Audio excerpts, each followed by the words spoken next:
don't think it's about winning, it's about being the best. And I always had that.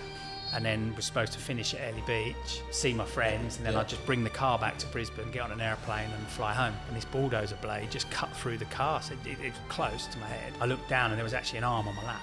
I started rugby training after 6 months. Sydney, I messed up. I came third in Sydney, which is, to some people, your first Paralympic Games, third in the world isn't too bad, right?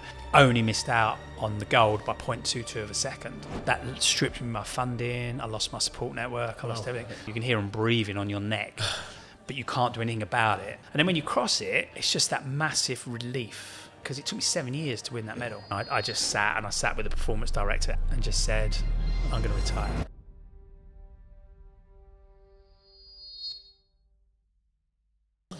Danny, good to see you, mate. Thanks for coming down. Thanks for having you. Thank you very much, Danny. Nick, as always, as I say, a new podcast. Good to have you with us, mate, again. It's like he says, I'm not going to be here. I'm We always never here. know. One day here. I might not be here and you're doing one, and then, you know what I mean, vice versa. So I can't fucking shake you off, mate. No, good to have you, mate. We're down in Essex, down in your neck of the woods. So yeah, Nice I've place. got family down here. My cousin who's actually off camera, who lives in Brentwood down here, so it's good to get back down here. Look, Danny, tell us, before we dive into it, how would you define greatness? What key characteristic traits do you think individuals need to make them be great? I think people often perceive greatness as what you've achieved, and because of that, it's people that we perceive to be great, or the high performers and things like that. So it's the people in the world of business, sport. But for me, greatness is always about achieving your potential, whatever your potential is. And the characteristics and the traits that sit behind you is just that ability to keep driving forward, having the resilience to understand that it's, you know, whatever you're trying to achieve, whether it be to build a successful business, whether it to be a professional sports person and achieve at the highest levels, whether it just to be, you know, the best parent you can be, whatever your level of greatness is, whatever that area of greatness is you're working towards, it's just that mindset that sits behind it, which is like, how can I be better each and every day? For me, that is greatness, that is high performance. It is just always looking to move forward one step at a time. Nice.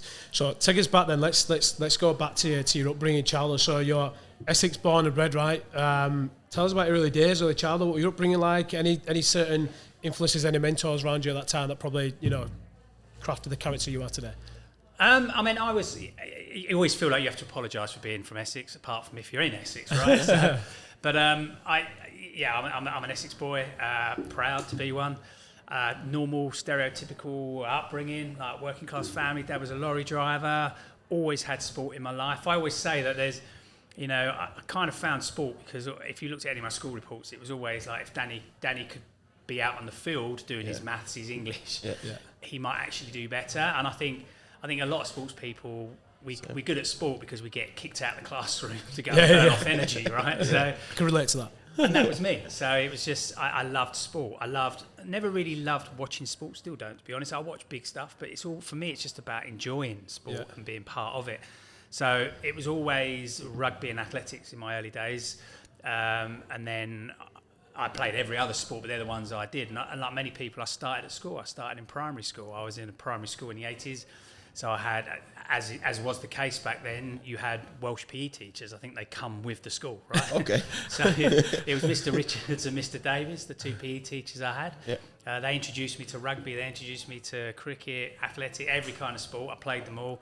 But it was rugby and athletics were the ones I kind of excelled in. And they persuaded me to take those sports outside of school. Yeah. So to join my local club, which was Thurrock Rugby Club and Thurrock Harriers. And that's where I expanded on my sport, really. But never really with any expectations of an international career. And after a while, it was rugby that took over. For me, it was rugby all the way forward. What position were you in rugby when you played rugby? Predominantly in my later stages. So as I was sort of in my sort of 16, in my Colts years upwards, so 16, 18, into my 20s, I was a winger. Oh, nice. So I was a centre winger, but out on the wing, really. Probably out on the wing more because couldn't catch very well. So, get stuck out there. But that was the position I found, and I made it where I played for Essex. I played for the Eastern Counties of England. I had the dreams, the aspirations that maybe, you know, it wasn't so much professional then, semi-professional. Yeah. But I was around people that went on and had those careers, that they played for all the big clubs, and some got the caps for England. and that was the environment I was in. But there's, and we'll probably discuss it, but there was something missing within me. Yes, did I have talent? Obviously. Yeah. Did I have mindset? Probably not. Yeah. Otherwise, I would have pursued it harder. And what I didn't get was talent's never enough. And were you competitive during that time, or were you just doing it for enjoyment? Did you have, when you went over that white line and you're on that field, did you instinctively from your upbringing always want to win? I've always been fiercely competitive. Yeah. I think that's a trait you'll see in most sports people or business people or successful people. It's that competitive edge, but and that desire to be the best. I don't think it's about winning; it's about being the best. And I always had that. But what I didn't also have that went with it is, the extra mile. Okay. That extra bit that people that do make it have. So, and if we're talking rugby at the minute, like the Johnny Wilkinsons or, people like that, there's a reason why they stand out ahead of the rest of the world. Or Federer for, well over a decade, top 5 in the world. People like that, it's because, for me, it's always when other people go in, they stay out and they do the extra little bit. And I just didn't get that. I'd go rugby training and then probably go to the pub afterwards with mates, have a few beers, right? So I would still tell people till I'm blue in the face, could have been a professional rugby player after that. If I give me a couple of beers, I'll tell you I could have been a professional rugby player. Do you reckon that's a lot to do with the culture of rugby, though? I think, but the people made it within that culture. Yes, you can have a few beers afterwards, but it wasn't just about training on a Tuesday and a Thursday, playing on a Saturday, or trying to play on a Saturday after you've been out on a Friday with your mates. The ones who made it are the ones who trained Tuesday, Thursday, but then trained on a Monday, Wednesday, and rested up on a Saturday, on a Friday before they played on Saturday, right? Yeah. So I just didn't have that in me at the time. Okay. It was obviously in me because I found it later in life, but at that time it wasn't there. Yeah. Did you, in that time ever, what were you doing outside that for work-wise? Did you have kind of a career path you wanted to take as you were playing rugby and at that younger age, studying, etc.? What were you doing all that time? I did an apprenticeship when I left school. I trained as an engineer, mechanical engineer. So I did a 3-year apprenticeship in what was then the Mobil Oil Refinery. Yep. I absolutely loved it, smashing things with big hammers. I mean, loved it. Probably wasn't very good at it. I was good at smashing things with hammers, but putting it back together I wasn't so good at it. And we didn't get kept on. But mine was the first year where they didn't keep the apprentices on. I think it was in that dying age of like the mechanics and that, and now you're an engineer now, so you're an electrician, instrument tech, and a mechanic. Whereas I was one of the last years where you're specific, and so they let us all go. So I floundered around for a little bit, did a bit of sort of contractor work back in the refinery. I remember I was working for a clean-up company, like cleaning up the spills that I probably would have been the one making 3 months before, right? And it was killing me, but I wanted to work, I wanted to earn some money, and I was hoping I'll get back in there eventually. And I finished up, and then I went and did some engineering again for another contract company, and when that finished up, that's when I eventually went off to Australia. Okay. Yeah. So when you moved into Australia, that would what were your incentives to go to Australia? What were you going out to Australia for during that time? Well, my trip to Australia had all the planning that most of my life has. Drinking, partying. So at the time my cousin was out there, back in the old airmail days, no internet. She was sending me letters and pictures back of like the life she was having out there. And I was just finishing my contract, and another apprentice that I'd done my apprenticeship with, a guy called Gary, Canvey Island lad, he was up. I remember it one day. I was just finishing my contract, and he was up. He was about 200 foot up a tower doing some electrical work, and I was walking along the bottom, and I looked up. He was up there, and I went, Gary. He was like, "All right, mate." I said, "Are you finishing up soon?" He went, "Yeah." So what are you doing next? He went, "I don't know." I went, "Do you want to go Australia?" And he went, "Yeah," like that. And within 13 days, was on an airplane. Jesus. So I basically, the next day, I went up to London, because you had to go up to London then, got the visas. Yep. Went to Trailfinders, booked the flights for both of us, come home, said to mum and dad, in about 8 days' time, I'm going to Australia. That was the planning. And we landed in Sydney. My cousin picked us up at the airport. Yeah. We didn't know where we was, what we was doing. She took us to like her apartment with her friends, and we stayed there for a few days. The first day we was in Australia, we got on a train, And we went to the train station. We said, "Can we have 2 tickets to the beach, mate?" Like that. And he said, so he told us a ticket. He jumped on a train, went the wrong way. Like, just went an hour in the wrong direction. Came back to where we started and went 1 stop the other way and ended up at Manly Beach. And that was how much planning we put into our trip. But it was the start of an amazing year. What were the plan out when you were out there? Were it just to, I don't know, just enjoy life and see where it takes you? It was just, I mean, the work had dried up. There was no work. I didn't know what else I was going to do. I had some money because I'd just finished a contract. Yeah. Ironically, I just had a car crash as well. I had a car crash. It wasn't my fault. Someone crashed into me. Got the insurance payout. Got the car repaired. 3 days later, somebody else drove into me. Got that insurance. But, back in that day, it just takes 6 months to get a simple payout. So eventually got the second payout and thought, I'm not going to have a third car crash. I'll go to Australia instead. Okay. So I put the money to go to Australia. Yeah. And obviously the rest is history. But and that was it. It was just like there was nothing else to do. I've always had that thing in me. Like I've always been prepared to step outside, do something different to the norm. And 'cause back then, yes, people did go travelling to Australia, but it wasn't as prevalent as it is now. Why is that? Why have you always wanted to step out? And because, like I said, we spoke about off camera. You can look at your environment and see people doing the same thing day in day out. Yeah. What do you think makes you that little bit different instinct to say there's got to be something more? I think it's not being scared. It's not being scared to try something different. And I think that has always been, I wouldn't say it's my mantra in life. It's not something I have on a wall and I live by. But if I look back, it's how I've always lived. All my mates played football. I played rugby. Yeah. And we didn't have a rugby team in my local town, so I went to the next big one and played rugby there. Yeah. And we all grew up in the same town. Like we used to, and as you did, used to drink in a local pub. I always wanted to go to London, right? Yeah. And go out somewhere different.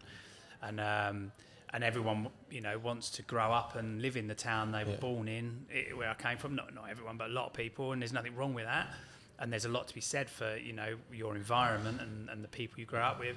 But me, I always wanted to explore different things. And I'd say explore. I didn't exactly explore Australia. I went from Sydney to Cairns in as many pubs in a year as you can do. But I got an opportunity and I wasn't scared to take it. I just said, right, I'm going to go to Australia. And it's always been, everything I've always done is like, what's the worst that'll happen? The worst that'll happen, you can have a car crash, but the worst that happens is you just come back, right? Yeah. If it doesn't work, you just come back, be that physically, like from Australia, or metaphorically, if you're trying something new and it's not working, you come back and you go off in a different direction. Yeah, where's that freedom come from, that freedom of thinking at such a young age? Well, I think it's probably because my parents didn't hold me back, right? Okay. They allowed us to, if we wanted to try different sports and that, we was allowed to try them. And they, so whilst they were, as parents are, they controlled us in certain ways because you have to with kids, or otherwise they'll just go and do anything. So, but then also if we wanted to try something, or they always encouraged it and supported us and helped us explore the world. So I think it came from that. Yeah. But I do think it just comes from that, not being scared to do it. Yeah, and I think that's what I'm going to go on. I think it's good that you say that, because I think everyone in business, everyone in life, and that's kind of my motto, is I look at life as a game. Like, you start and you finish it. I think it's how you play it. And I think people have played it, excuse me, in their own way, and you've seen their outcome, that people look at that as a cushion and safety because they saw their result. So they think, oh, well, that might tend to happen for me. Whereas I'm a bit more, and you seem this, more open, free-minded to say, well, do you know what? Stepping out, I don't really know what's going to happen, but I know that I'm living within my own domain and my own actions and my own attitude can cultivate to either something special or whatever it may be, but just go with it and ride the wave. So do you think it's important for people, whether it's business, whether it be life, to kind of have that attitude to say, get out of your comfort zone, step out and just ride that wave and journey wherever it may take you? Yeah, I mean, there's a couple elements to that. One is so I've worked over the years and I've been a speaker on the circuit for like 25 years now. So, and obviously I started out predominantly in schools doing stuff, and then expanded, and now it's predominantly business. But I still try and do some school stuff because I think it's important for the next generation. And one of the big questions you'll always get asked at any event if you're working is, who did you look up to? Who did you aspire to be like? And I think it's the answer's always been the same to me, and it's always nobody. Look, there's people, I'd like to emulate their results. Yeah. So for me, I grew up in the co-cram Ovette era. So of course, being able to, emulate some of the success they had on the track 100%, or in the rugby terms, the just looking at some of the rugby players that I grew up with, emulating them. But I never wanted to be like them. I always wanted to have my own journey and be my own version of myself, wherever that took me. And that's whenever I've worked with kids, it's the thing I'll always say, like, don't ever try to be anybody else. Be yourself.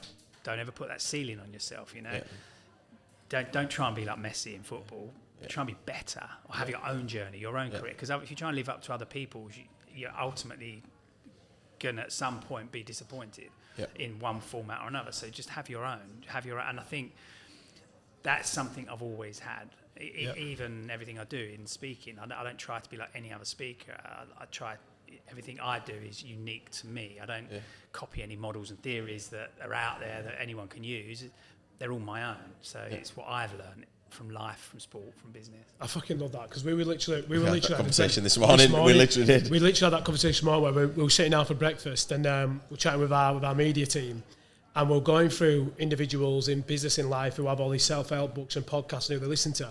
And the question got put to me, and I said, I'll be honest with you, there's clips that I do see, but I don't listen to these podcasts and I follow their book, because I don't think there's a step-by-step. When you see the 12 steps to live a better life, or whatever it may be, you can get information from them, but I genuinely don't believe that anyone can teach you in regards to whatever it is you're trying to achieve, who you're trying to become. You have to do that yourself and find that within yourself. You have to find your own steps, don't you? You can't follow someone else's. They might have worked for them perfectly, but they're not going to work perfectly for you. Yeah, I mean, these books are great, and I'm not knocking any of the authors. No. You're the same. We're the same. Really good, right? Yeah. But what they've done is they've taken something somebody else has done, and they've tweaked it, changed it, said, I like a bit what you did, but actually I think mine's better, and then theirs becomes the next great one. And I think so. Whenever I work with businesses and teams within businesses, I never give them anything like that. We actually create their version of it. So we create their own journey to success, whatever that looks like. So that might be a model, it might be something, but they do it, they build it. We give them the tools and they build it, because for me, if you tell someone how to do something, generally it's not going to work. Allow them to put the processes in place they need to do to be successful. It's more likely they're going to deliver on it, because they're going to buy into it, because they built it in the first place. Yeah, exactly. Going back to Australia, 1994, you'd have been 2021, 22? 2021, yeah, turned 21 when I was out there. So you're in that gap year. Obviously, the fatal accident happened. Talk us through that. What the built up? Were you coming home from that? I know you had the fatal car crash. Talk us through that. Well, I mean, there is a thread that runs through me, which is slightly unorganised at times. So there is a story behind me having an accident as well. So I was actually I was on a year ticket that you used to get back then. So you had a year round the world ticket. Yeah. Didn't quite do the round the world bit. I did the Australia bit, but I was towards the very end of my trip. I actually did have a flight home booked, but what I hadn't done was looked at the ticket, the paper ticket, which was sitting in the bottom of the backpack, and I was actually up in Darwin at the time, and I was getting ready to fly back to Sydney to then catch the plane home. And I remember I was sitting up in the backpackers up. They got the ticket out, or probably just trying to find the ticket, got it out, and then looked at the expiry date on the ticket, which was a few days before the flight. And I was like, oh, crap. So I phoned up, and it was Air France. I phoned up Air France. I blame them for it. You can, right? So I phoned up Air France. I just a bit of a problem. Like, my ticket is actually going to run out on paper before my flight leaves. But I said, I'm booked on a flight. If you it's only a couple of days. If you let me continue on that flight, I will get on that flight as planned. But obviously this paper ticket, and they just went, sorry, like that. So I literally found myself in Darwin with no way of getting home. And I phoned up Banker Mum and Dad for about the 450th time that year, and I'd exhausted Banker Nan, so I phoned up Banker Mum and Dad, and Dad was just like, "This, you got to sort yourself out this time, Dan. Right? You can't keep doing this." And he was right to do it. So I had to then go to the embassy, get my visa extended for a couple of weeks, got myself a job that I could earn money to book the next flight, and then got another flight booked to come home 4 weeks after I was initially supposed to be home. And that accident actually happened on the last job I was doing. Oh my gosh. I was driving for a backpackers I've been working for, and I was driving from Brisbane all the way up to Airlie Beach. Now, Airlie Beach is where I spent a lot of time when I was in Australia. It's like the Whitsunday Islands. It's kind of my home from home, it's my paradise. So, and all my friends were still there, so it was a perfect way to finish the trip. Yeah. So I was doing this last run. I was driving up the coast, going to all these different backpackers, doing leaflet drops and things like that, and then was supposed to finish at Airlie Beach, see my friends, and then I'd just bring the car back to Brisbane, get on an airplane and fly home. And I was 60 kilometres from the destination when the accident happened. Wow. And are you a big believer in everything happens for a reason? That person, because that storyline, like it's like the butterfly effect they say, don't they? Do you know what I mean? Are you a big believer in any of that? Massively. So I mean, one of the keynotes I have is about overcoming life's hurdles, and I always open my keynotes by, I believe life doesn't put hurdles in front of us we can't handle. I believe everything happens for a reason. I don't mean that on like necessarily a spiritual level, but I think it does happen for reasons. And the reason for me was my life probably didn't have direction at the time, and there's probably easier ways to find direction in your life than crashing cars. I mean, it was quite a serious accident. It could have been a lot worse for many reasons, but it changed my life. It changed my outlook on life, and it gave me a new focus in my life. Obviously, that wasn't overnight. Although, ironically, when the car came to, it was 15 foot down an embankment. We still to this day don't know what happened. Yeah. It was 15 foot down embankment. My whole side was destroyed. The passenger, the guy I was working for, wasn't a lot of use, and that's another story, but he was out the car, gone. And I got out, and I actually got out carrying my arm. So I had it I looked, when we first came to in the ditch, I looked down and there was actually an arm on my lap. Wow. And I turned to the passenger, and I was just like in a panic. Yeah. And I said, there's an arm on my lap. I thought it had come from, we'd hit someone. Yeah. And I was in a panic. And then he turned and said, don't look, it's yours. And for some reason, that calmed me in a strange way. Then I think, then he was gone. He was out that car. Yeah. And then I got out of the car and I was just floundering around in this embankment. And luckily there was one house on the road, because it was a typical Australian long road.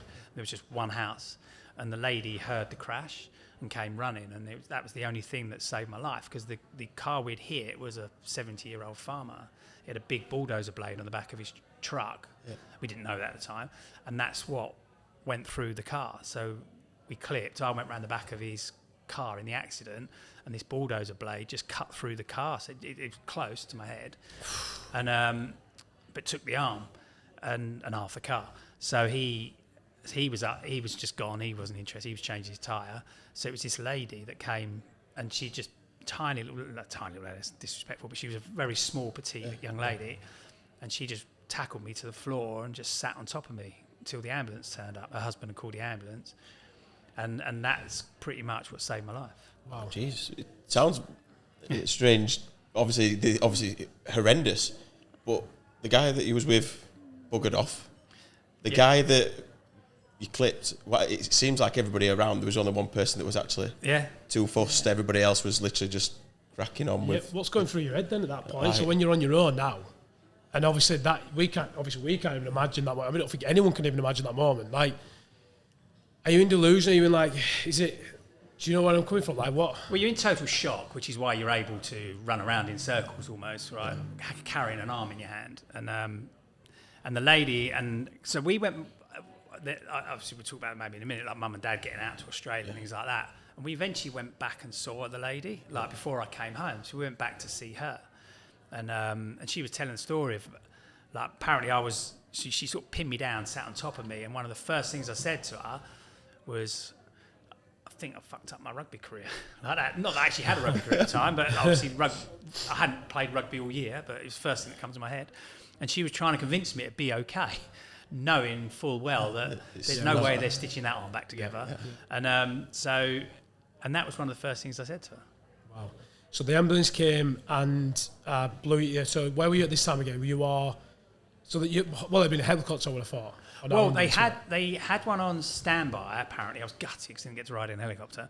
But, I was just south of a place called Mackay, which is in Queensland. I was in a place called Serena, which is a small town.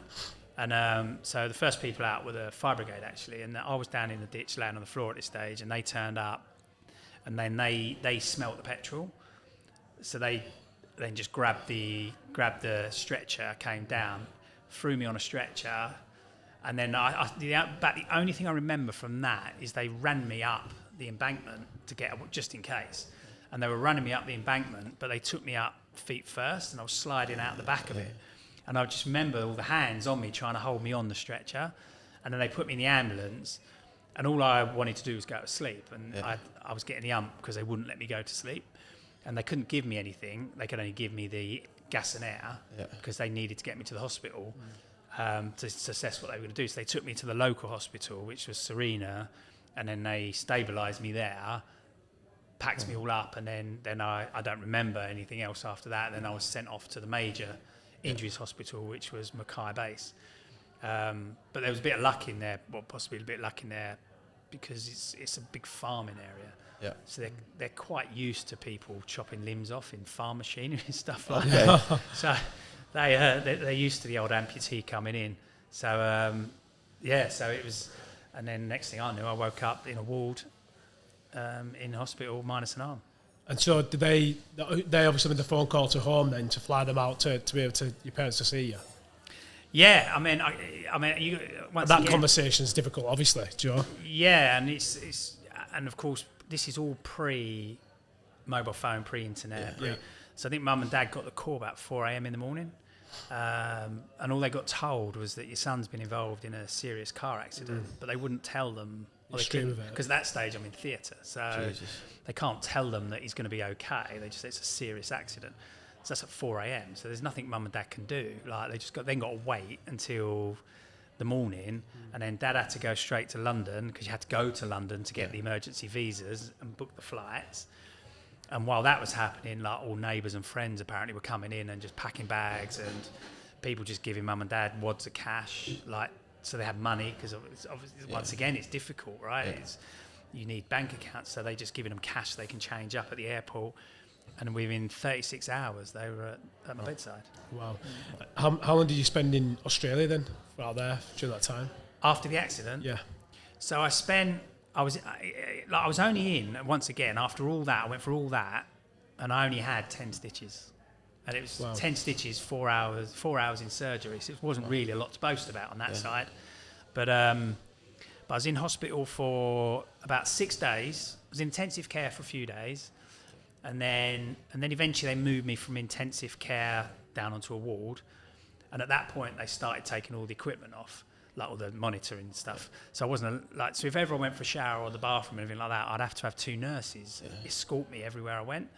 And then when they moved me down to the normal ward, the sister came round and said, obviously you can take yourself now.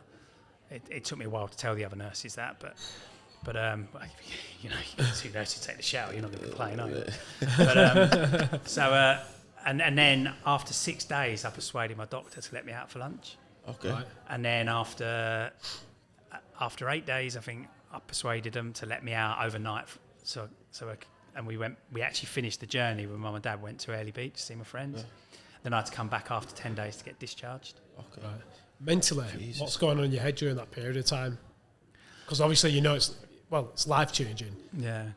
What are you thinking? I always say, I think like when you're in hospital, you're in a safe place, so you don't have to think. You're just...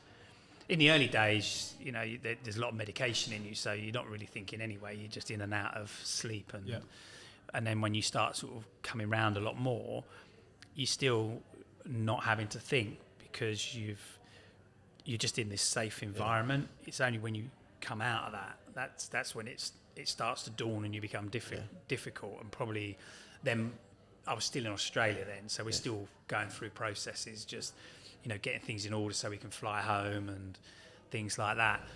Because I was in Australia for a month after the accident because I wasn't well enough to fly. So it's just doing stuff, and then eventually sort of coming home. That was the difficult part, because when we got home, that's when life goes on. Mum and Dad have to go back to work, brothers at work, and then suddenly you're sitting at home on your own, not knowing what you're going to do for the rest of your life. That's when it gets a bit more difficult. And there's no kind of duty of care there, is there, then over your parents? Then no one gives you a book or, a programme or anyone to actually come out and say, this is how life's going to look now, right? So you're kind of just on your own head, and life just goes on. So or were they in a planning care even during that time, other than your parents? Not really. I mean, it wasn't long before you end up under the limb fitting centre, for example, and initially you have these ideas, you can get these bionic arms. Yeah. Of course, the world has moved on a lot now, but still it doesn't really exist. So it didn't exist then. Yeah. They were these mechanical contraptions that strapped onto you. So I initially went under the limb fitting centre, and in amongst all that was the psychologist as well. Yeah. But I would never speak to them. They would never.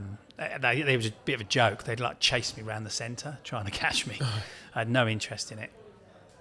But I always think it's. So I had a bit of time where I was just sort of floating and not really knowing what I was going to do.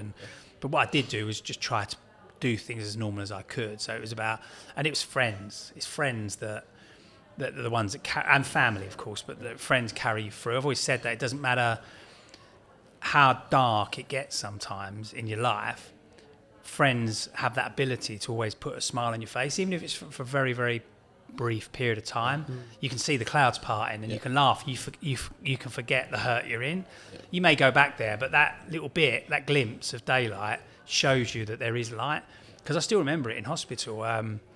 Like, you've got to remember, no sort of mobile phone thing. So the news gradually spread around Australia, and then it made it back to the UK. So my friends in home started hearing about that I'd lost my arm. And this was back in the old payphone days. So I had a big payphone on a trolley on a massive extension lead. And the nurses, every time it rang, would wheel it out and bring it to me. And of course, well, it was going off during the middle of the night because none of my mates had worked out there was a time difference. But then they would be bringing this thing out, every time the phone would ring, one of my mates. And one of my first phone calls I took from the UK was one of my mates. And the first thing he said to me, I was still in intensive care at this moment, probably had a nurse holding the phone so I could talk. And he said, "I always said you was a shit driver." That was the first thing my mate said to me. But that is what happened. Needed. That's what he... Nice. Yeah. And my rugby club, you know, my good friends at the rugby club, I'm still very good friends with to this day. That nurturing, safe environment, that's what kind of carries you through. But of course, that can't help you when you're sitting at home on your own. But you know, for me, it was all about having something to look forward to. So it was always trying to have something to work towards. I think that's important what you said there. I think that lesson there can transcend in a lot of different things. Like we talk about men's mental health at the moment in every walks of life. And if you look at that, what you just mentioned there, it's your network, isn't it, and your friendships that you have around you, which are important, right? Sounds like a lot of it comes from a background of humour as well. I don't know if it was like that at the time or if something that's cultivated later on, but even somewhat severe, someone throwing something that not many people would say. Yeah. It's only friends that would that get away with stuff like that, right? But I think that is that relationship you have with close friends. They can say anything, but they know how to say it, right? Yeah. So it's like people can say things about my arm, and one person can say it and it's funny, another person can say it and it's an offence, but it's how you say it and it's the person that says it and it's how it's delivered. So I think that was probably the thing that, and of course you see in friends as well, like some friends know how to deal with it. Yeah. You know, they've just seen their best mate change and they don't know what's going to happen. But there's other friends that struggled with it as well, that they really struggled with how to deal with me. They almost kept their distance, not because they didn't care but because they struggled with it as well. And I mean, since my accident, I used to work for the Limbless Association, and through my work I was scuba diving as well. Taught a lot of people to scuba dive with disabilities, and worked with a lot of people that have acquired accidents and things like that over the years. And the one thing I've always said is that it's often the family that struggle more because they have no control over what you're going to do. Like when it's you're in control to a certain degree. Like it's up to you how you try and deal with it. All they can do is, you know, give you a cuddle, sit back and watch. So when you said, you initially asked about like what support I had, like in terms of like the psychology, things like that, I didn't have any of that. But what I did have was the physio that used to look after me at the rugby club. He looks after the great and good of sport, athletics, rugby and things like that. But at the time he was working out at the rugby club. So I went back and I was seeing him, and I saw him for a year. And he's a guy by the name of Kevin Lidlow, and he's a phenomenal human being. And I saw him for a year, like once or twice a week. And because he's very, very busy, like sometimes I'd be seeing him at 1 o'clock in the morning at his house. He'd tell me to come to the house at like midnight. And I'd go there for physio at midnight, and he'd be late because he's still in London treating an athlete or something like that. And it was supposedly to strengthen me up and my back and my arm and stuff like that. And it was only many years later that he kind of confessed. He said, like I could only do so much with that, right? It was really about, I knew you was never going to go and speak to somebody, so I was able to keep an eye on you. Nice. And just see which way you was going with this without you even knowing you was being watched or spoken to. Would you say we're kind of a mentor to you during that period then? Oh, massively. And he's been influential in a number of times in my life. Influential in that, like getting me through that period. He got me back playing rugby. Obviously, the rugby club trained me, but he looked after me in that. And he also is the person that introduced me to the guy that became my athletics coach, my international coach, a guy by the name of Ao Falolo, who coached a girl called Donna Fraser. And it was basically, Kevin was looking after Donna at the time, physio terms, and he asked Ao to support me. So he introduced me to the coach that took me on to win the medals.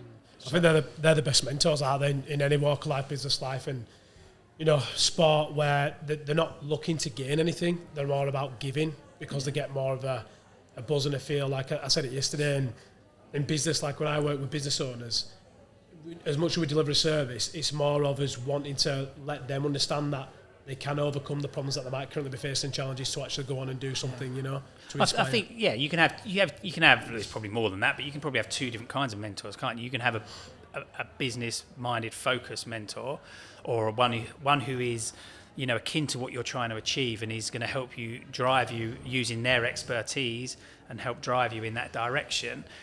Or you have that sort of subconscious mentor, the person who's there, and you almost don't see them as a mentor, but it's that person that is guiding you, will give you advice, you will listen to, does have the ability to tell you when you're stepping out of line. You have those mentors in your life as well. You probably just don't realise they're mentors, right? But they are the people that when you look back, my coach was the same. Like Ao, he was my athletics coach. And as a coach-athlete relationship, you butt heads sometimes. Sometimes you want to kill him. Sometimes he wants to kill me, right? And but it was only after he sadly passed away now. When I wrote my book in 2012, and it was only after I wrote the book, I sort of looked back through the book and I realised these people, like the people like Kevin or the people like Ao, and as I looked back at Ao, and I saw Ao was way more than my coach. He was my mentor. He was my friend. He was, and going in that, so bridging the gap now between losing the arm and going back to everyday life, the Paralympic journey, how did that begin then? So what were the thought process behind stepping into the Paralympics? So I think I read somewhere, I might be totally wrong, where it wasn't actually in your first thought from wanting to get involved in the Paralympics, right? Or even think about competing at any type of level, and just enjoyed rugby. So after my accident, you get introduced to a lot of things and a lot of disability type things, and I was just not interested. Like, I am not disabled in any way, shape or form. I just want to be able-bodied as best I can. So I went back and I started rugby training after 6 months at back to my old rugby club. I was playing 1 year after my accident, full contact, able-bodied rugby, because for me that was the most important step, because that was a moment for me to realise that yes, these traumatic things happen, but it doesn't stop you from moving forward. It doesn't stop you from doing stuff you love. So I'd lost my arm in a car crash, and no, I would never play rugby to the level that I did, but I could still play rugby, and I still played to a fairly good level, and continue to play. But that was televised, that game, and it made all the press and stuff like that, just because it was a bit of a unique story, the one-armed winger and that. And it was actually someone used to look after an amputee training group, contacted me, and said, look, it doesn't mean you're going to be a Paralympian, because it's not like that. Paralympics is the high level, but I look after a load of athletes. Some of them have been to a Paralympics. I've read stuff. I know you used to do track and field. Do you want to come along and meet them and train and give athletics a go again? And I was just like, I'm not interested. I play rugby, right? After a match, we hang upside down and drink Guinness through our eyeballs. Like, do you do that in athletics? No, okay, I'm not interested. And every now and again, he would just contact me and just say, like, just checking in, say again, the offer's still here if you want to come and train. I was like, not interested. And I was actually at a rugby player's house, another good friend, John and Sally Keith. Like, they really looked after me after my accident. I used to go pretty much live around their house, and especially when they did a booze run to France. And and they looked after me a lot. And I was around their house, load of rugby players, like load of the rugby family round. Everyone was having a drink one day, and my mobile phone rang, and so John's wife Sally said, "Oh, Dan, it's your phone." And I saw it was this same guy that used to call me every now and again, a guy by the name of Peter Arnott. And I said, "Do not answer that phone." So she picked it up, pressed the green button, smiled, and gave me the phone. I was like, "Oh, come on!"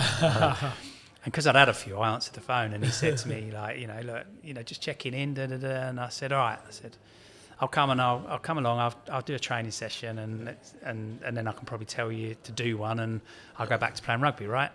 And I went and I met some athletes that had competed at the Atlanta Games, and one of them had come fourth in the final of the men's 400 metres, and he'd missed out by like 100th of a second or something like that on a medal, and like 2 years down the line, he was still broken by it, and that made me realise that this wasn't give it a go sport. This meant the world. This was life and death to these athletes. Like, this was everything, trying to make the Paralympics, trying to win medals. And I suddenly thought, that's what I'm looking for. So I didn't know if I was ever going to be a Paralympian. It's not. But I just thought, do you know what? What's the worst? Same as everything I do. Like, what's the worst that I'm? Okay, I'll do some athletics training. I'm still going to play rugby. Yeah. And if I don't make it, there's a World Championships coming up in 1998. If I don't make the World Championships, or if I don't make Sydney 2000, I'll just go back to rugby, but I'll be a lot fitter and faster than I was before I started this athletics journey, so I'll be a better rugby player. And that's what I did. And eventually I made my first World Championships in 1998, quit rugby, and there started my 12-year international career. So it's like, it's not even the sport, is it, that as much as you love the sport, and it's more about, would you say it's more about the challenging yourself to be great and be good at something that give you that great team? So I can see how much it means to them. I wonder if I could push my body to the absolute limits to see if I can achieve as well as them. Lack of ceiling, so to speak.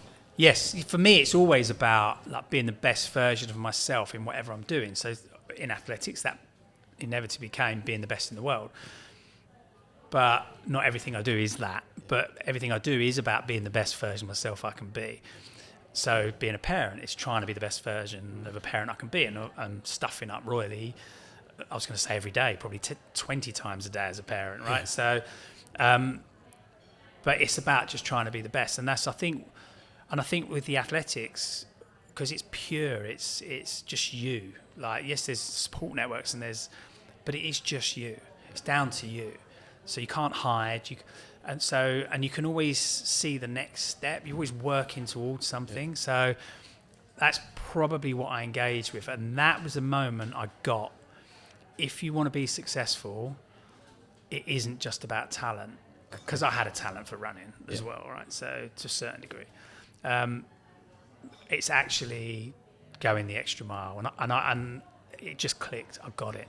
And I realised after 1998, I came 8th in the World Championships. And I thought, it's great. I've got my first GB vest. This is amazing, right? Something I'd sort of semi-dreamt of when I was a kid, when I did athletics, right? You know, what it'd be like to be like Co Cram and Ovette and wear the vest. Yeah. And I'd done it. I got a vest.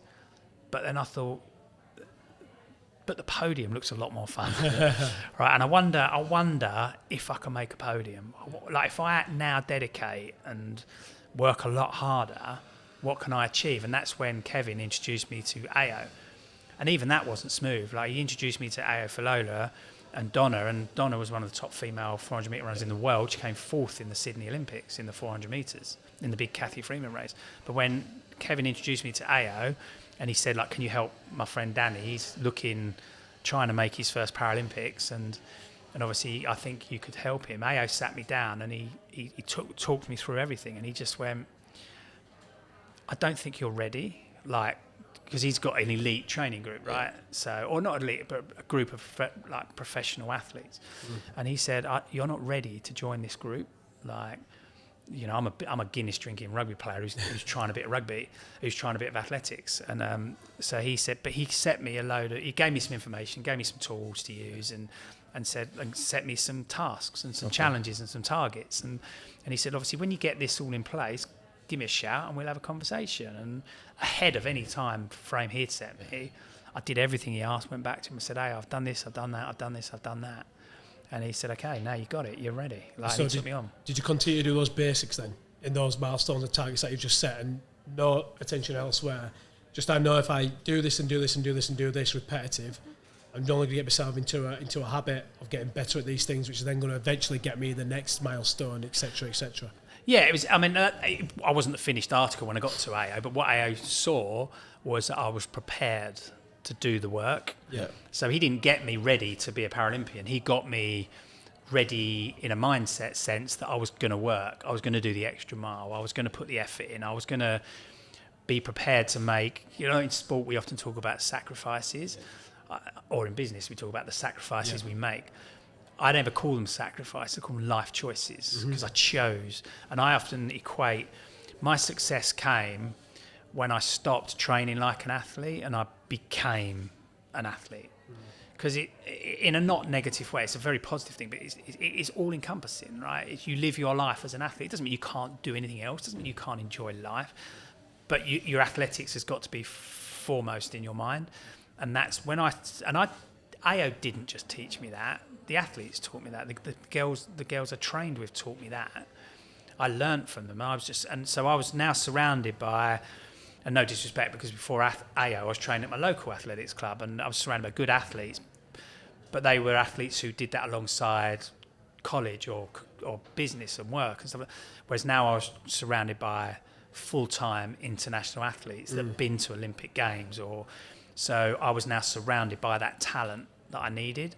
And I was learning from soaking it all up, and just becoming an athlete at heart, and that was the journey that I went on over a number of years, and sort of changed from just someone who trained to someone who lived, breathed athletics.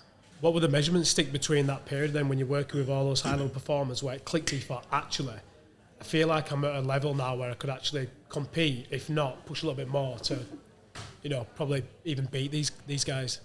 Well, it was seeing, so there's two. Obviously, I train purely able-bodied, because now Paralympic and able-bodied train a lot more together. I was one of the first that just said, I'm not going to train in a disability training group, not for any disrespect to them, but because if I want to be the best, I'm going to train with the best. Okay. And these athletes these have grown up through the system. They've come up through the junior ranks, the under-20s, the under-23s, into the senior ranks.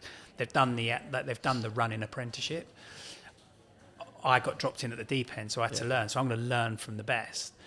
And we're training with AO. It wasn't just my group. We'd go to America and train, and we train with athletes from all over the world. So I was learning from athletes. I mean, I talk about Kathy Freeman won the 400 metres in Sydney 2000. We trained with Kathy Freeman. If you want to be the best, train with the best, right? So Donna and Kathy trained together to get themselves ahead of the rest of the world. So, and I was part of that group. We trained with them. So it wasn't just like my group I was learning from. I was learning from other athletes, and that was the driver for me. That was the milestones I was going through. So I was pitching myself against, like when I ran in the British Championships, I'm not running against people with disabilities. I'm running against the best athletes we have in the UK. So I'm really pushing myself all the time to be better and better and better. Did you have those moments, imposter syndrome, or thinking, I'm doing all this work, but is it actually going to work? Do you know what I mean? Like, I see I'm getting better, but am I just going to,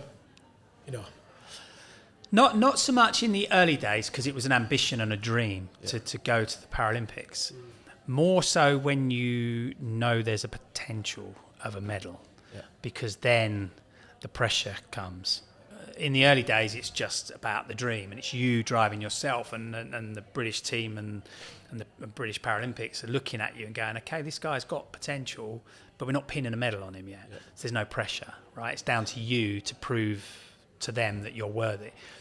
But then you get to the point when suddenly there's medal pressure on you, and how the funding systems work, and that's all based on the medal. So if they've pinned you for a medal, they want a medal. Right? Did the pressure begin when you got the letter to say you're going to Sydney for the first Olympics? Does it begin as soon as you know you're going there?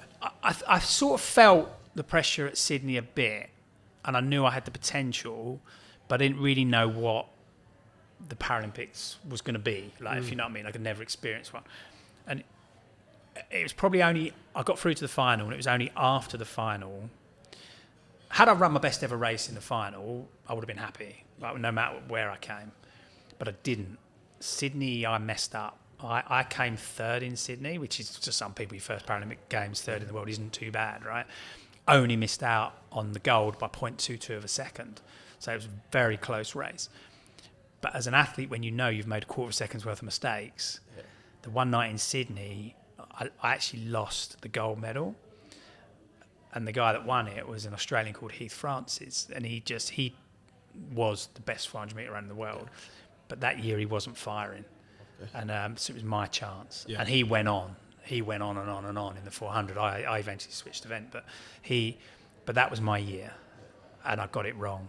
Now, as an athlete, that is hard to take, and it takes a long time to recover from. But it's part of the. It's easy to say it once you come out the other side of it. It's hard to say it at the time, but it's part of the journey, right? It's part of the learning, and that made me hungry. That it's not exactly like rugby or football, where you go again next week. No, that's it. Once every 4 years, once in a lifetime for most athletes, when you get those opportunities. Because, as I was going to find out later in my career, you get to the big championships, and injury, illness, and that can be the nail in the coffin for that championship. So, you don't know.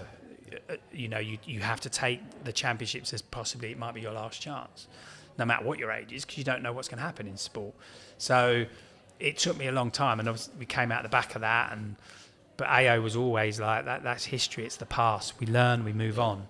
So I finished that race, and he was just like, right. He said, "Go have a beer, like chill, come back. We start again." Did you ever get in when you finish that Olympics? Athens is coming up in another 4 years. 4 years is a long time. Probably seems, I don't know, I could be totally wrong. It could be a short time for you because you've got all the competitions in between and you're building up to that, but. In between that period and bridging that gap, what do you think was the difference then between Sydney to then when we get to Athens, we'll talk about that in a moment, but what's the gap to get you in a position where you believe, I'm ready for Sydney, I'm ready to compete, and I am going to win the gold? Both mentally, I want to understand, but also physically, what's the difference there? It's not, we work on a 4 year cycle, but we don't necessarily sort of only look the 4 years ahead. You said it, we've got everything in between. So I knew there was a European Championships coming up in 2001. I knew there was a World Championships coming up in 2002, and each one of those are your markers, A, to show that you're going in the right direction, but also to secure your funding for the next round. So that enables you to continue being a funded athlete, which means you not only get money to live, but you also get access to all the support network that goes with it, the physios, the doctors, and everything like that. So it's important. So these are important steps. So Europeans was the first big one to get that done. But in amongst that process, we was trying to make me stronger because I was trying to get me faster. So in my training group, Donna was phenomenally strong and powerful, but in our group we had sprinters as well, so they were quick. And I wasn't as physically fast. Me and Donna had exactly the same time in the 400 metres until Sydney, and she beat me. But we're very, very, very closely aligned as athletes. You see, sadly there's no videos back of us training because it was a while ago, but I bet if you think you've got a West Indian heritage athlete, female athlete who's an Olympian, and a male Paralympic athlete, and yet if ever you saw us run together, complete unison, like stride for stride, just ran, I think, beautifully together and really complemented each other. I had a bit more strength than her. She had a bit more sort of power and speed in her body. So we complemented each other a lot in training. But I was trying to get me faster to enable me to be a better 400 metre runner. So when you go through that middle mark of the 200 metres, I've got energy in the tank. I was going through close to max. And we just couldn't get faster. So he said, let's make you stronger. Let's train like an 800 metre runner while still being a 400 metre runner. We're going to make you strong. So you can just run eyeballs out.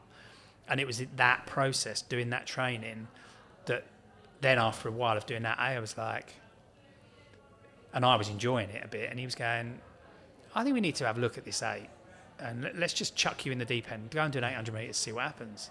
And that was how we refound the 8. I used to do 8s when I was younger, but that's how we refound the 800 metres for me. Just started doing them, and just at club level, things like that, and then looking at the targets and like the medal winners in Sydney and predicted targets for Athens. It's like, we've got 2 to 3 years to do this, and actually this might be doable.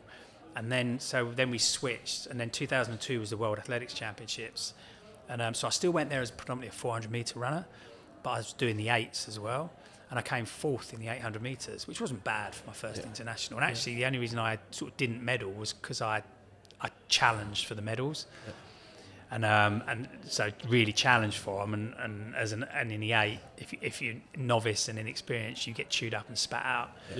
And that's what happened. But then I had the 400, and I came fourth in the 400, and then I was fourth in 2 events, no medals, as a predicted medal winner. That stripped me my funding. I lost my support network. I lost everything. That was the only moment I've sort of questioned, really. Yeah.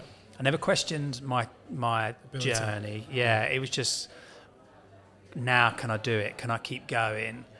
And I remember Mum sitting me down one day and just going, we love AO, and he's a phenomenal coach, but sometimes they're not the coach for you, right? And obviously Mum and that don't know what's going on behind the scenes. Yeah. So, and she was like, what are you going to do? And I said, no, he's categorically the right person for me. We're transitioning, we're changing. Obviously, I didn't do as well as expected. I messed that up, not what we did. And that was it. That was it. That was the journey into Athens. Then that was the final run in, really, the last 2 years with AO to get me ready for the Athens Games. We'll be saying they strip your funding. How it's not like obviously other sports where you can just move on to the next club, where you could potentially get a little bit of funding to carry on doing your field. But how did that funding come back about? Was it just reduced? Was it stripped? Was it? It was stripped at first, lost it overnight, and then gradually, it's all based on performance. So you have to show that you have the ability. So really, it was getting through that period into the next cycle, which took me into 2003, which was Europeans and World Indoors.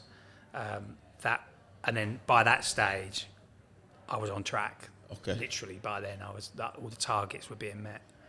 What's the mentality at that stage? Like Nick said then, when you're getting stripped of all that money and that funding, to tell yourself that you're still great, you've still got it, rather than your mindset going the other way, saying, do you know what? Actually, maybe I ain't got it. The people are probably falling off the Danny train and not believing that actually this could become. Is it you sitting within yourself, Danny, and just questioning yourself and knowing, no, I fucking know deep here who I am and what I'm going to achieve? Well, I think that is the thing that sports people have, right? It's the thing that successful business people have. It's the thing that successful people have in life. It's the knockbacks don't stop us. They hurt. People always talk about athletes are really resilient. And I do kind of argue that sometimes. I say we do get knocked down like everybody. Sometimes we stay down longer than we need to. Yeah. But we have that ability at some point to take learning. I think that's the difference with successful people is we'll try and take something from the knockbacks so we can move forward. So that was a tough period, 2002. What made it even tougher was the guy that won, Heath Francis. He won the 400 metres, the same Australian guy. And I'd obviously not done so well. In the Sydney. Yeah. He done really well at that championships. Came away with 3 gold medals, right? The relay, the 4 and the 200. He was then coming over to Europe for a bit. He come and stayed at my house with his 3 gold medals. And do you think that's a mind game from him? No, he was after. Yeah, I would just. It was. He did like to show me the medals when he was at my house. It's not like he wanted to show off. Yeah, but I think it was. I mean, that is it just drove me forward. I mean, that not doing well there, but knowing that I had the potential, and knowing there's Paralympics coming up, it's just this isn't going to stop me. This is just a learning. This is just something. And then we set about that last 2 years to really cement me as, and we always knew it was going to be difficult because the way I word it is in that period between Sydney and Athens, I was a 400 metre runner in Sydney. I was then a 400 metre runner who was training for the 800 metres. I was then an 800 metre runner who was still doing some 400 metre stuff, and then eventually I transitioned into being an 800 metre runner. You don't just change overnight. You have to condition your body for that extra workload that goes with the 8. So it took a couple of years to do that full transition. So it does take time, and you do have to be prepared that it's not going to be plain sailing in the early days because the 8 is very tactical. You've got to learn the 800 metres. Pace yourself out a little bit more, and you can't go hell for leather. No, but you make that mistake. there's not an 800 metre runner on the planet who hasn't gone out world record pace, Yeah. feeling great for the first 400 metres, thinking they're going to smash the world record, and then everybody else apart from you knows what's coming. So it's hilarious when it's not you, watching somebody else do it.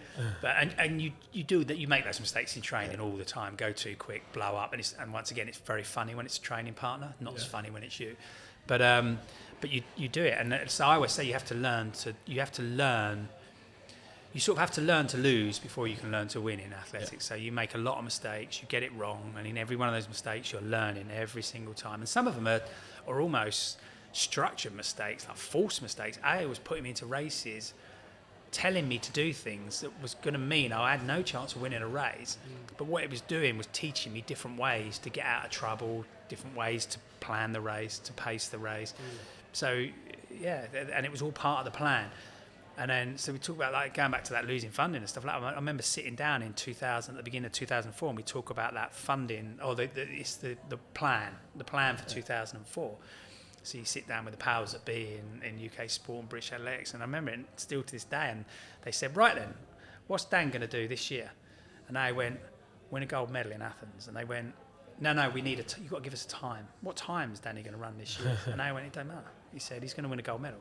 I'm going to give him all the tools he needs to win that gold medal. They said, it doesn't work like that, AO. We've got to have something to put on a piece of paper, right? We have to have a time. Give us a time that he's going to run, and then we go from there, right? And I went, 2 minutes 30 seconds. And they went, that's ridiculous. Like, he's never going to win a medal in 2 minutes 30 seconds. Like, you can walk it in that. It's got to be quicker than that. He went, all right, 1:35. They went, but no one's ever run 1 minute 35. Like, that's ridiculous speed. But your question's ridiculous. Like, I'm going to give him the tools to win that race. If it's 2 minutes 30 seconds, he'll win it. If it's faster, he'll win it. Yeah. He's going to be prepared to win that any way possible. And that's what we did. Yeah, don't matter what the journey is, you're going to win. You're going to win it in the end. So, walking into Athens, I think it's the coolest that you actually won it. Athens. When you think of Athens in the Olympics, you think of Greece. You think of, do you know what I mean? When you're walking into that stadium and you're doing the whole, opening ceremony, all that, what's going on in your head at the very start? I'm interested in that from an athlete's perspective, because then you go into the village and what's kind of the vibe in the village and what's the energy that's going amongst it before you step over and you're going into competing with each other. It's strange because you have the holding camp first. So we was out in Cyprus. So I was with the endurance squad now. So we're up in Aphrodite Hills on the golf complex up there. So we have our sort of 3-4 weeks out in Cyprus preparing for Athens. And then you come back into Athens. We go into the village. Very different games for me. Like Sydney's a bit more excitable because it's my first games. Athens is business. Yeah, okay. So there's more pressure on me. There's a lot of pressure on me. I was one of the focal athletes. So doing all the media interviews and things like that. And then, so I was a lot more sort of stoic in Athens, and because I was now a senior athlete and medal potential, kind of didn't play well with others. So I used to get my own room and things like that. Not because I was pretentious or anything like that. Everyone deals with it different. Yeah. I think, and when you get to that environment, your best friends become your worst enemies because there's so much pressure, and everyone's racing at different times. So you've got athletes that have finished their championships and they've done really well or not done so well. You're dealing with their emotions. You've got athletes and I was always really late in the championship, so my race was always way towards the back end of it. So you got some people finished and you've got a week till your heats. So you've still got a week of training to get through, and they're done and dusted. Yeah. And so it's really important as an athlete how you manage that time in the village, which is why you take athletes usually 1 games ahead of when you expect them to do well. Yeah. To kind of, blood them's the wrong word, but it's almost like to get them used to that environment so that when you expect them to do well, they know what the environment's like, because it does make or break, because you've got your competitors walking around as well. So in the same village, same training track. So, and at those moments, they look fit, they look fast. Yeah. And that's the imposter syndrome starts kicking in. So you've got lots and lots of things to manage, but experience teaches you how to manage it better. And I understood myself, so I knew me just, I would go for a loudmouth. I go quite quiet and insular when I'm in the village environment. So you just sit in my room, watch DVDs and things like that, and you're just trying to get through time. All you want is that race to start. Is there any mind games that go on then? Obviously, other sports there are mind games, team to team. Athletes. I don't know if it's just me. I don't see that as a thing in athletics? Sure, it's got to be. Running, is there mind games where you have... Yeah, there is, 100%. I mean, it's not like Mike Tyson-esque. You don't punch through walls and stuff like that. But just drink Guinness for your eyeballs. Yeah. But you do. What you're trying to do is exude confidence and power and things like that. So when you get to the actual race part, when you get to your first race, you warm up on the track next door, and as I said, you're warming up on a track with the other athletes. So, and then you go into a thing called the call room. So 40 minutes before your race, you'll go into a big tent, usually on the warm-up track. In Athens, the warm-up track was next to the main stadium. Other games, it's a bus ride away. So you go into this area and you're put in a tiny little pen with the other 7 athletes. And a lot of my athletes were of African nation. So they would just look at me, look at each other and sort of talk in broken French and laugh at me, things like that. And my way was just to be really quintessentially British. So, because you've got officials with you as well. You're not allowed anywhere. At this stage, you've got nobody with you, no officials, no nothing. It's just you and the other athletes. Your coach is gone. Everyone's gone. You didn't have phones then, but if you did, they're gone. Yeah. Any Walkman, stuff like that, gone. So it's just you and the other athletes. So I used to just, the officials were around, I would always talk to them, be polite, say shave off a couple of seconds for me. Yeah. And different things. So and then you go from there to the second call room, which is under the stadium. And in there, they'll give you your leg numbers. You fit all your leg numbers on. And then there's a bit when they then bring you to a point where they walk you out onto the track. And they always try and bring you out in lane order. Whereas me, I'm I want to win this race. I'm starting now. So I couldn't always get away with it. But if I could, I'd walk out first. I'd go to the front of the queue, stand there and just walk out first, because I thought, this is where I want to be and I'm going to start now. So everyone has their own way of doing it. Yeah, nice. And that was my way, just to try and exude that confidence. But of course, inside you feel the same as the fear is there, the panic is there. You're just trying, the nervous energy is there, but you're just trying to manage it all. And then you got the crowd. And did you walk out first in Athens? Yes. Yeah. And then I walked down, and when I in Athens, my heats were the first race on 9 o'clock in the morning. It's a very early start to start preparing for that race. So I was first race on 9 a.m. in the morning. Nobody in the stadium, except 30 of my friends and family on the corner of the first bend. And then I made that stadium sound loud. Well, I didn't know. I knew some were going. I didn't know all were going. So they never told me who was going. And I just remember walking out and walking down the home straight to get to the starting point and just looking up and just seeing this group of people being proper Essex. They had travelled out that morning at about 4 o'clock in the morning. That's when they started drinking. So they were loud when I went in there. And I couldn't look at them. I couldn't look at them because I knew if I did, I'd break. Yeah. Because I knew there was a lot there. Yeah.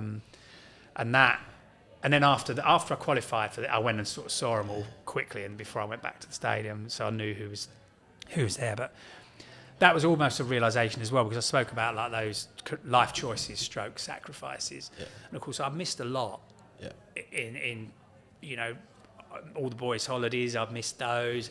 Weddings, I've missed those.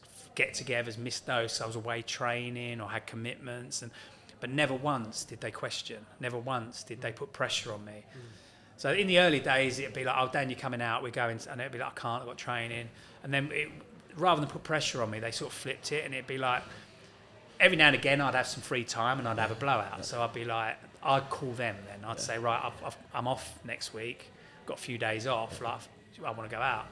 So it works like that, and it just showed that no one ever held. It showed that they were on the journey with me, because when it come to Athens, they were there, waiting to be part of it. Yeah, paint the picture for us, right? And I can see it in my head now. My heart's even pounding thinking of it as you were doing that. So paint the picture on the final race. So Danny walks out, line up.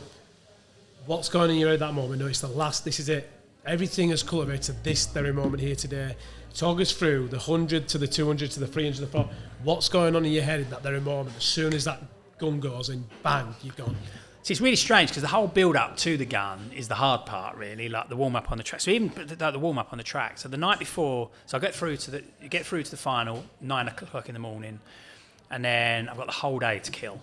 So that's a long day. Yeah. So you get through that day, and then I got a whole next day to kill because the final wasn't till about 7, 8 o'clock in the evening. It's like now you wouldn't have had. I mean, I would have thought athletes now had PlayStations, take the chill out one day, none of that. Just your head, yourself. Yeah, and then what happens as well is it's very different now. But usually about 9, 10 o'clock at night, all the start lists are released, and the start list slides under your door. So it's one of the team officials will come around and just slide your start list under your door on a piece of paper, so you now can see the lane order that you're in for the next day. And then I got my phone card, went and called AO because AO was out there to watch it, and he was like, I said AO, and I've been told they couldn't get AO into the warm-up track. Like they didn't have enough accreditations for the next day, so that meant he couldn't be in the track with me that day. And I was gutted, absolutely gutted. And I phoned him up, and I was almost in tears, like because you want him there, right? Yeah. And he just said to me, he said, "Dan, I'll be there," like that. And the next day, I turned up for my warm up, and of course you get there early. Like you got a whole process before you get there. Like you got to get your kit packed up. You get on a bus. You travel to a warm up stadium. Get through security. Get into the stadium, and you got the GB marquee in there. So all the GB athletes are in there, and you got some coming back from competition in floods of tears because it's all gone wrong. You got some bouncing off the walls because they've exceeded expectation. All the time you're trying to manage your own energy. And I I turn up, had no communication with AO apart from he last thing the night before he said I'll be there, and he was just standing there waiting.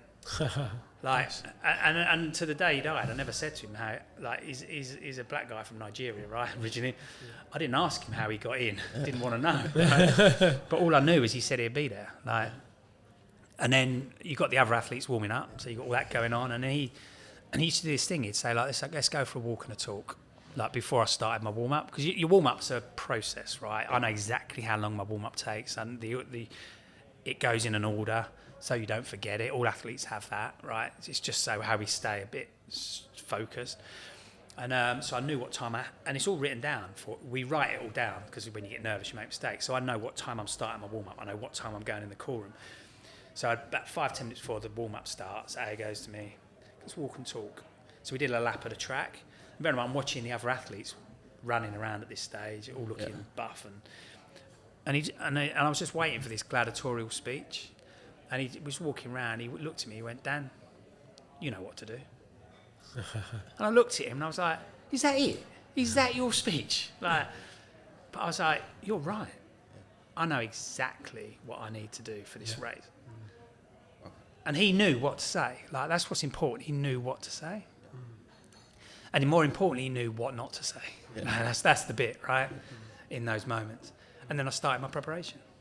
I can see how much you miss him. Just say that, getting me emotional. You getting emotional. It's like, really picture for me, like, honestly, even just you saying that one word, is he knew you, but also it sounds like by him just saying it, he could have painted a picture for all kinds of things that he's not the one running the race. He knows the preparation you've done, but you now know what you now need to do.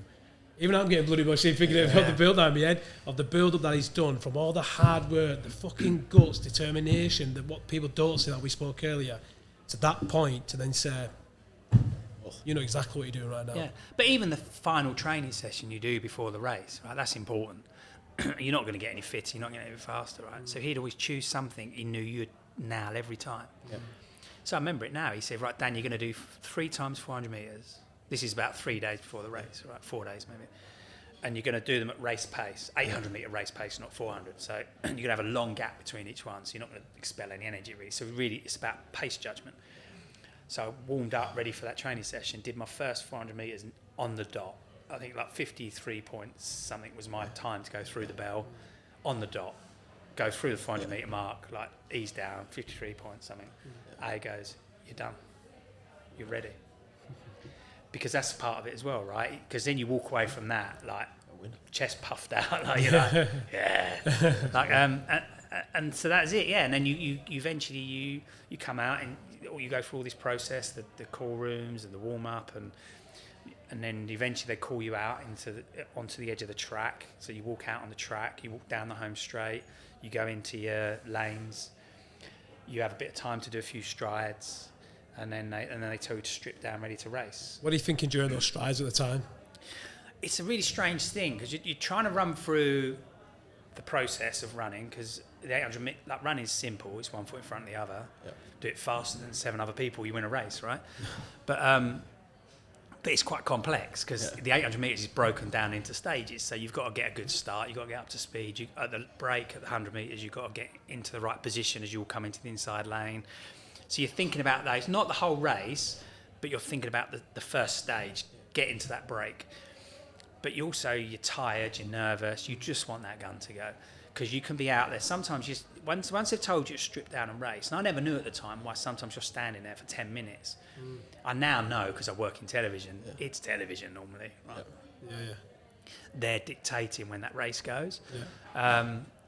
And you don't even see everything that goes on around you. Like, as an athlete, you don't see the quad bike sitting in front of you. You don't see all the cameras everywhere.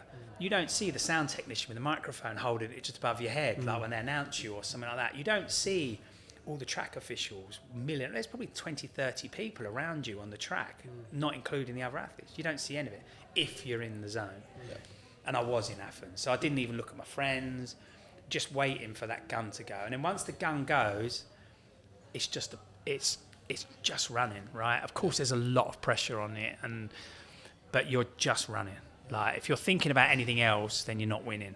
All you're thinking about is each phase, each positioning, and the awareness that goes with the 800 is knowing what's going on around you all the time, being ready for any attack that comes, because you're not just running your race, you're trying to counteract anything anybody else does. So you've got these plans, contingency plans that you can tip into, but also that ability to react quick, because when it happens, it happens. And when that gun goes, we know you're out those blocks. Take us through the moment. Go through that ribbon, over that white line. You've done it. Got the gold medal, but you also broke the world record, didn't you? Yeah. So it's a strange one because my plan was to slingshot off the last bend, 90 metres to go. There's no such thing as a sprint finish. Like after half a mile nearly, right? So you call it you hold form basically. Yeah. So you're just trying to hold your form and keep the pace, but you're putting more effort in to do that. So that's where you think of a sprint finish as such. Sometimes you can if you need to accelerate a bit, but there's not really a lot left in the tank. That was my plan. 90 metres to go, 120 to go. The Algerian Samir Nui Noir kicked for home on the outside, shot up on my shoulder.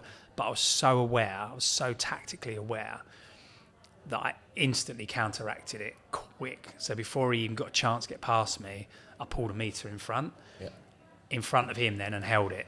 But then that home straight is a really long way to run. Yeah.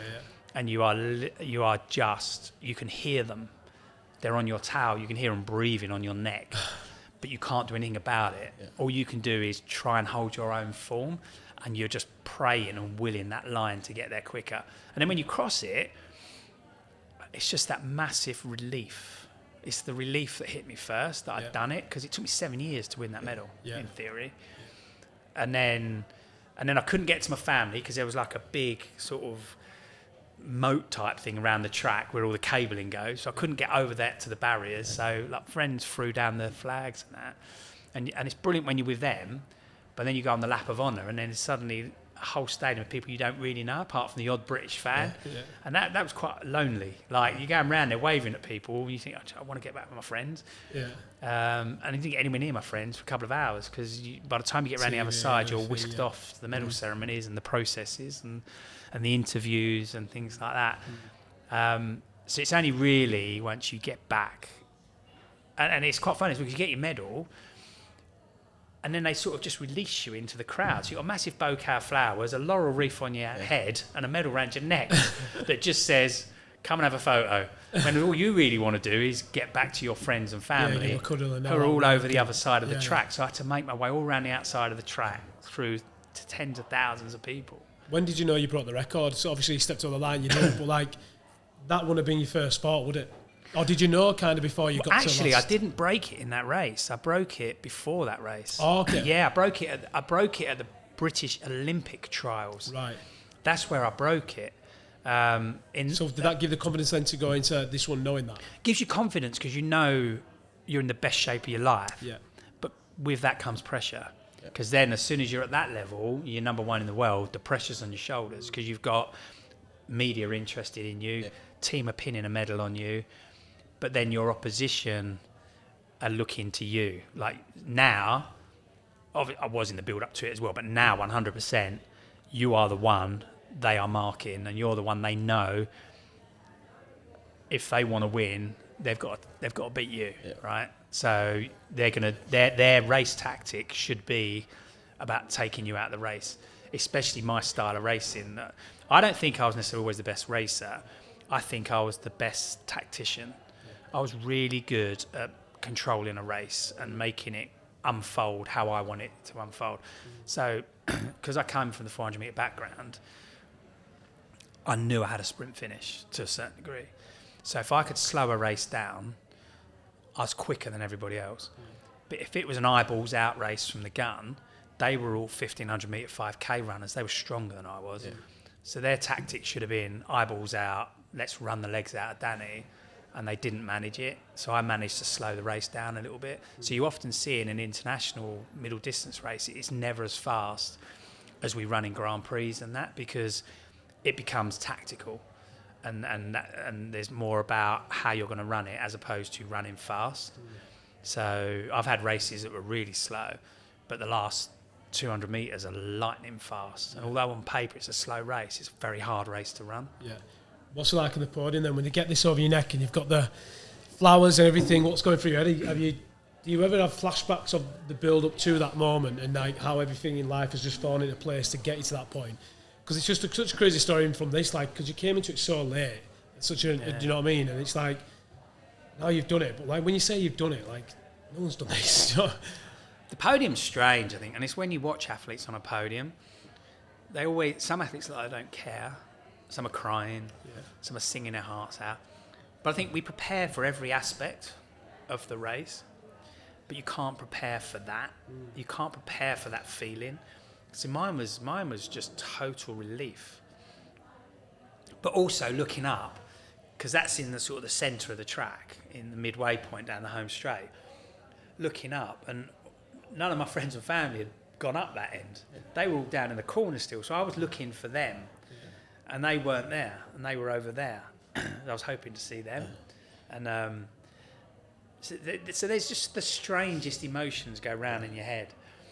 And then you get the bit where you get the other athletes come up with you on the centre podium and the national anthem. But really at that point, I still hadn't seen my family and my friends, and all I wanted to do was get back. And you still have other processes to go through till you get to that point. And that was really what I wanted to do, was just get to the comfort of, because I think it's so, and I think it takes a long time to sort of acknowledge what that moment meant. Years sometimes. Tell everyone about the story, which I think would be a cool stuff for Alice off camera. We obviously had a feel of that, and it feels really heavy done it. I didn't even though I wore it, I don't even feel privileged now. You've told the full story. Shouldn't have bloody wore it. But when you get it marked, on yours says Danny. Your name, Danny Crace 800. Talk us through that story you told us where you're in this long queue, because people won't know. People will think, get a medal and then what happens next, but maybe it's different. I thought it'd be printed on it for you. Previously, yeah. And it's like, now you've won it, queuing up to get it engraved and you've got to wait. It's just...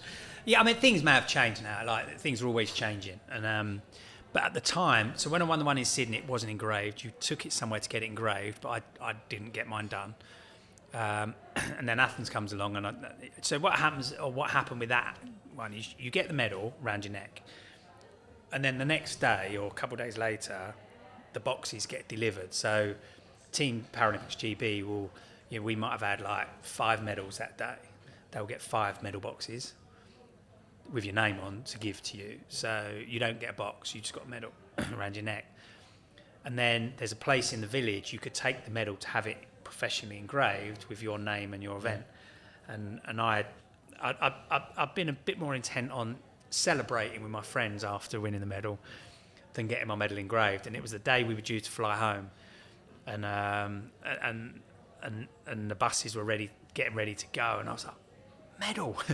So I legged it, found the place that they do it, and there was a queue, so I'm in the queue. And then I still remember it to this day, I was behind a Japanese marathon runner who tried to explain to the Greek guy engraving them, probably in broken English, that he wanted his name, which was very long, and he wanted like something like T13, which is his category, marathon, and then his time, like 2 hours, 25 points, something. And this Greek engraver's trying to explain to the Japanese marathon runner that you can't fit all that information on the back of a medal. And the Japanese marathon runner's repeating what he's just said because he doesn't quite understand that he wants this, this, and this. So there was a point where I just pushed in front, gave him my medal, went, Danny Crates, T46, 800 metres, done, like that. And he did it quick, and I was out the door, legged it, jumped on a bus, home. And that's exactly what it says in the medal. Yeah. So going fast forwarding now, and I know you competed a lot even after that, so, but then going into your retirement, what were your plan going into punishment? Was it something, or did you, again, it's all connections, and someone thought you'd be great at this now, and I know you mentioned you're working with a lot of Red Bull athletes now, aren't you? So what did life look like after retirement? And I'm even interested, what did you have a plan after you retired where you knew you were going to carry on working in athletics? Or did it just all fall into place where you got introductions? Because retirement can be tough because you've gone through all that period of being competitive, and now it's kind of a question of what next when you retire, right? Yeah, it was a strange one for me because I was on stage when they announced. I was part of the bid team for London 2012, so I worked with the team on that. And I was on stage when they announced it in 2005. And at that point, I had every intention of racing at London 2012. And then we got to Beijing 2008. I suffered an injury in 2008 in roundabout sort of March time. I tore a disc in my spine, which sounds horrendous. It's not actually as bad as it sounds, but for a runner, it's not great. And then that was like a 5-month period of trying to get back and just could not get back. Every time I came back, I got injured again and again and again. And so it was really touch and go whether I was going to go to Beijing. I got back just in time, but not in the best shape. But I made it just in time, got the qualifying standards, got on the plane, flew out to, we went to actually Hong Kong to the holding camp. And then in that period of flying, I got off the plane, and the injury I had at that stage was I'd had a torn soleus, like just below my calf muscle, and I just recovered from that. And something had happened on the plane, like just the sit-in and the pressure. And I went for a run when we got there just to loosen up, and it went again. And I was supposed to be racing there. And so then there was a process in Beijing that they was trying to, or in the holding camp, trying to get me back running again and fix me, and they just couldn't. And then we came up with this plan in Beijing that they wanted to wrap me in cotton wool, put me on the start line and press go. And I couldn't cope with that. I said, I have to know. In hindsight, I probably should have done that, but I said, I have to know. So I was then announced as the flag carrier for the Great Britain team. So I did the opening ceremony, carried the flag in the opening ceremony, led the team out. Highest point of my athletics career, because you're chosen by your team to do that. That's not just the athletics team, that is the team. Yeah, nice. And the next day was 1 week before my race. And that was the day we was going to test me, like test the injury. So I remember it. So and once, as you alluded to earlier, you got the competitors around you as well. So and the villages, there's eyes everywhere. Yeah. So we got on a golf buggy, me, the physio, the doctor, and one of the coaches, and we went to like the furthest. Couldn't do it at the training track because that's where the competitors are. So we went to like the furthest corner in the athletes' village we could find, like deepest, darkest corner where there was nobody around, and I was going to run. And they had anaesthetised my soleus and my calf just to see if we could take away any pain, just to see if I could run, just stride. And I did a couple strides and it was holding up. And I was doing my last stride and I was just slowing down and it went bang. And just instant knew. Yeah. And I torn it. Yeah. So they put me on the golf bag. I spent the whole night in the physio room, like in the physio bed. Physio every 4 hours during the night was coming in, re-icing me, working me. Next day we went in for a scan and it showed there was a tear, and then we had to give it another 24 hours just to make sure. Second scan confirmed it, and that was it was over. So then I had to go into the stadium to make the announcement to the press. And the irony of it was, so I was up in the gantry, like where the BBC studios were. being interviewed by Colin Jackson and Tanny Gray Thompson to make the announcement that I was pulling out the games, and behind me was the 1500 metres in my category. So the people I would have raced against in the 8 were racing behind me on the track as I was announcing to the press that I had to pull out the games. And then from there I got on a bus, and I decided I was going home. I didn't want to be around the games. And as I got on the plane to fly home, my parents were flying out.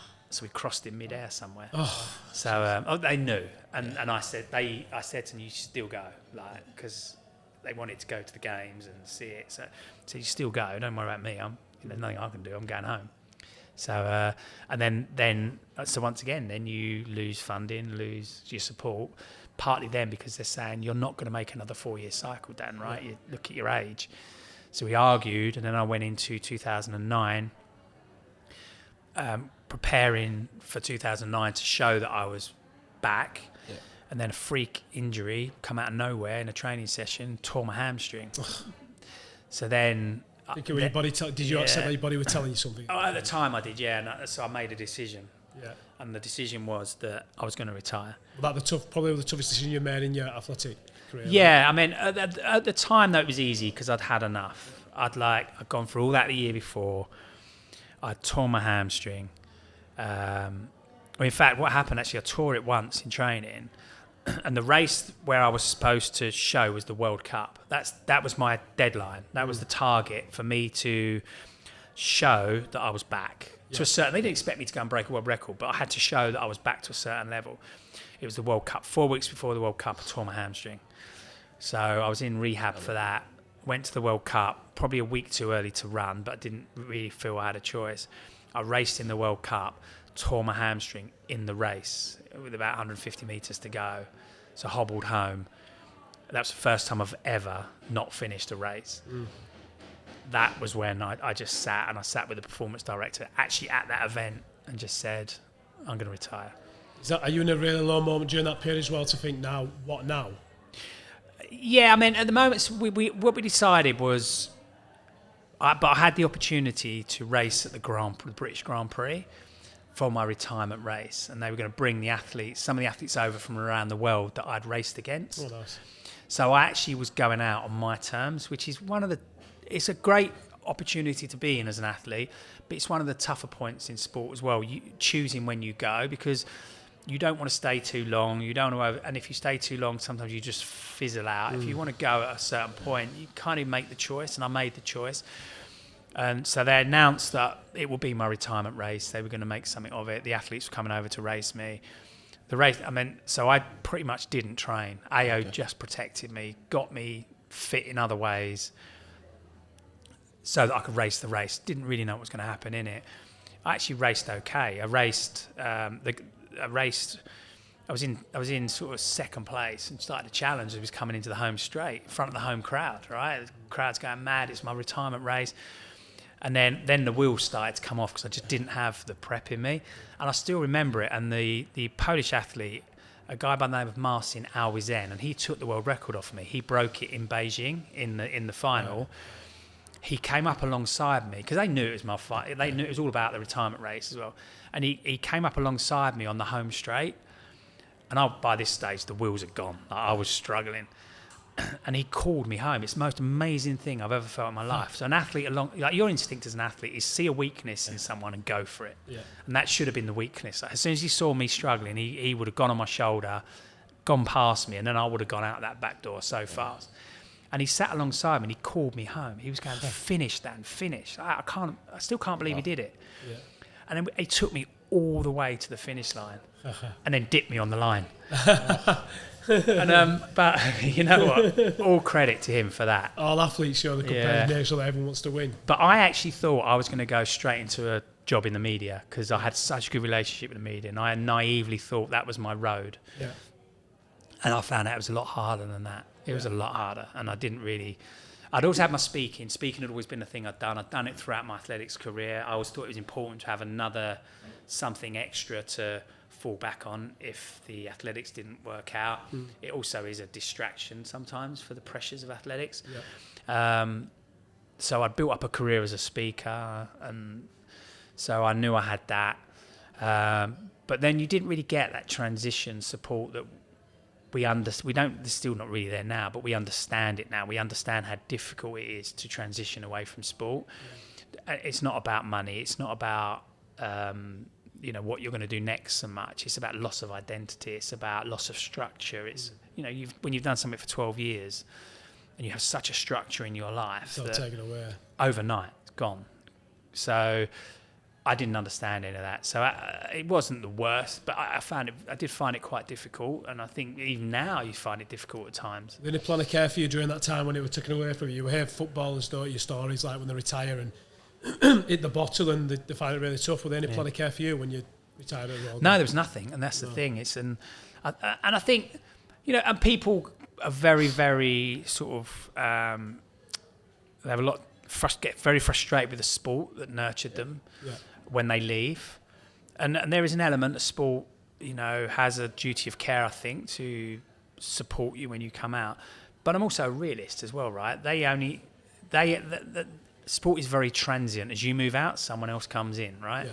So, and their duty is to actually deliver the next set of performances. If they had a bottomless pit of money and they could put a support team there that their sole job was to look after their athletes, I'm sure they would. But they don't have that money. They don't have those funds. So it's not necessarily through not wanting to, it's not being able to sometimes.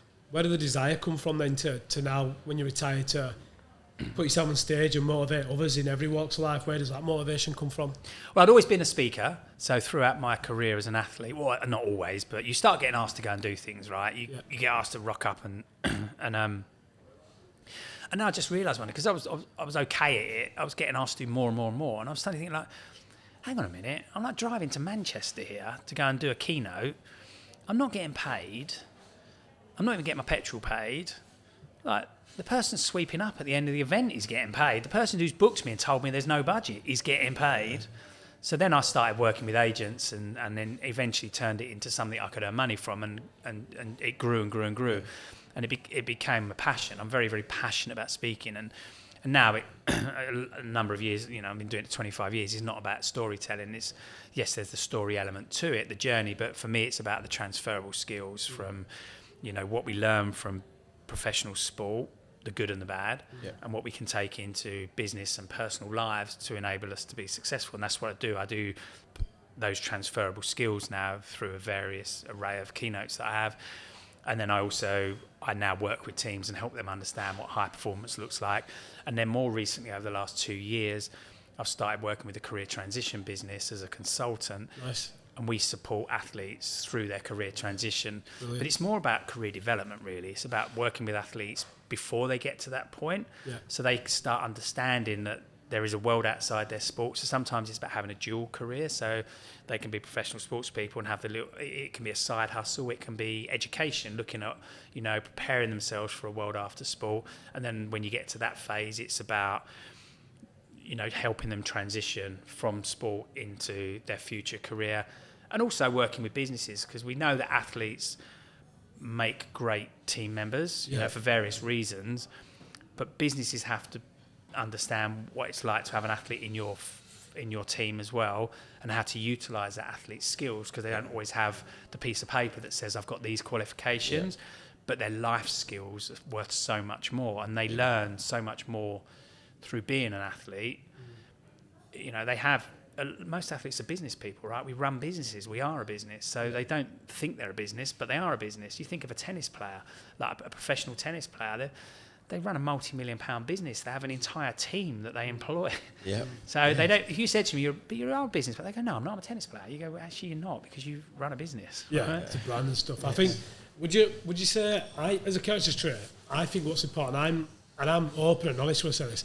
I'm very selfish, but in a good way, if that makes sense. Like, I always say to individuals, like, to be selfish is not a bad thing, because what I mean by that is I'm selfish in the sense of I know what I want, and I know by me having laser focus on the thing that I want, i.e. my why, and I take action and relentless action and do the work, then what's going to happen is it's going to have a benefit on my kids and everything else around me. I think people look at selfishness and they look at it in a sense of, when you say that word alone, it's a bit, he's selfish.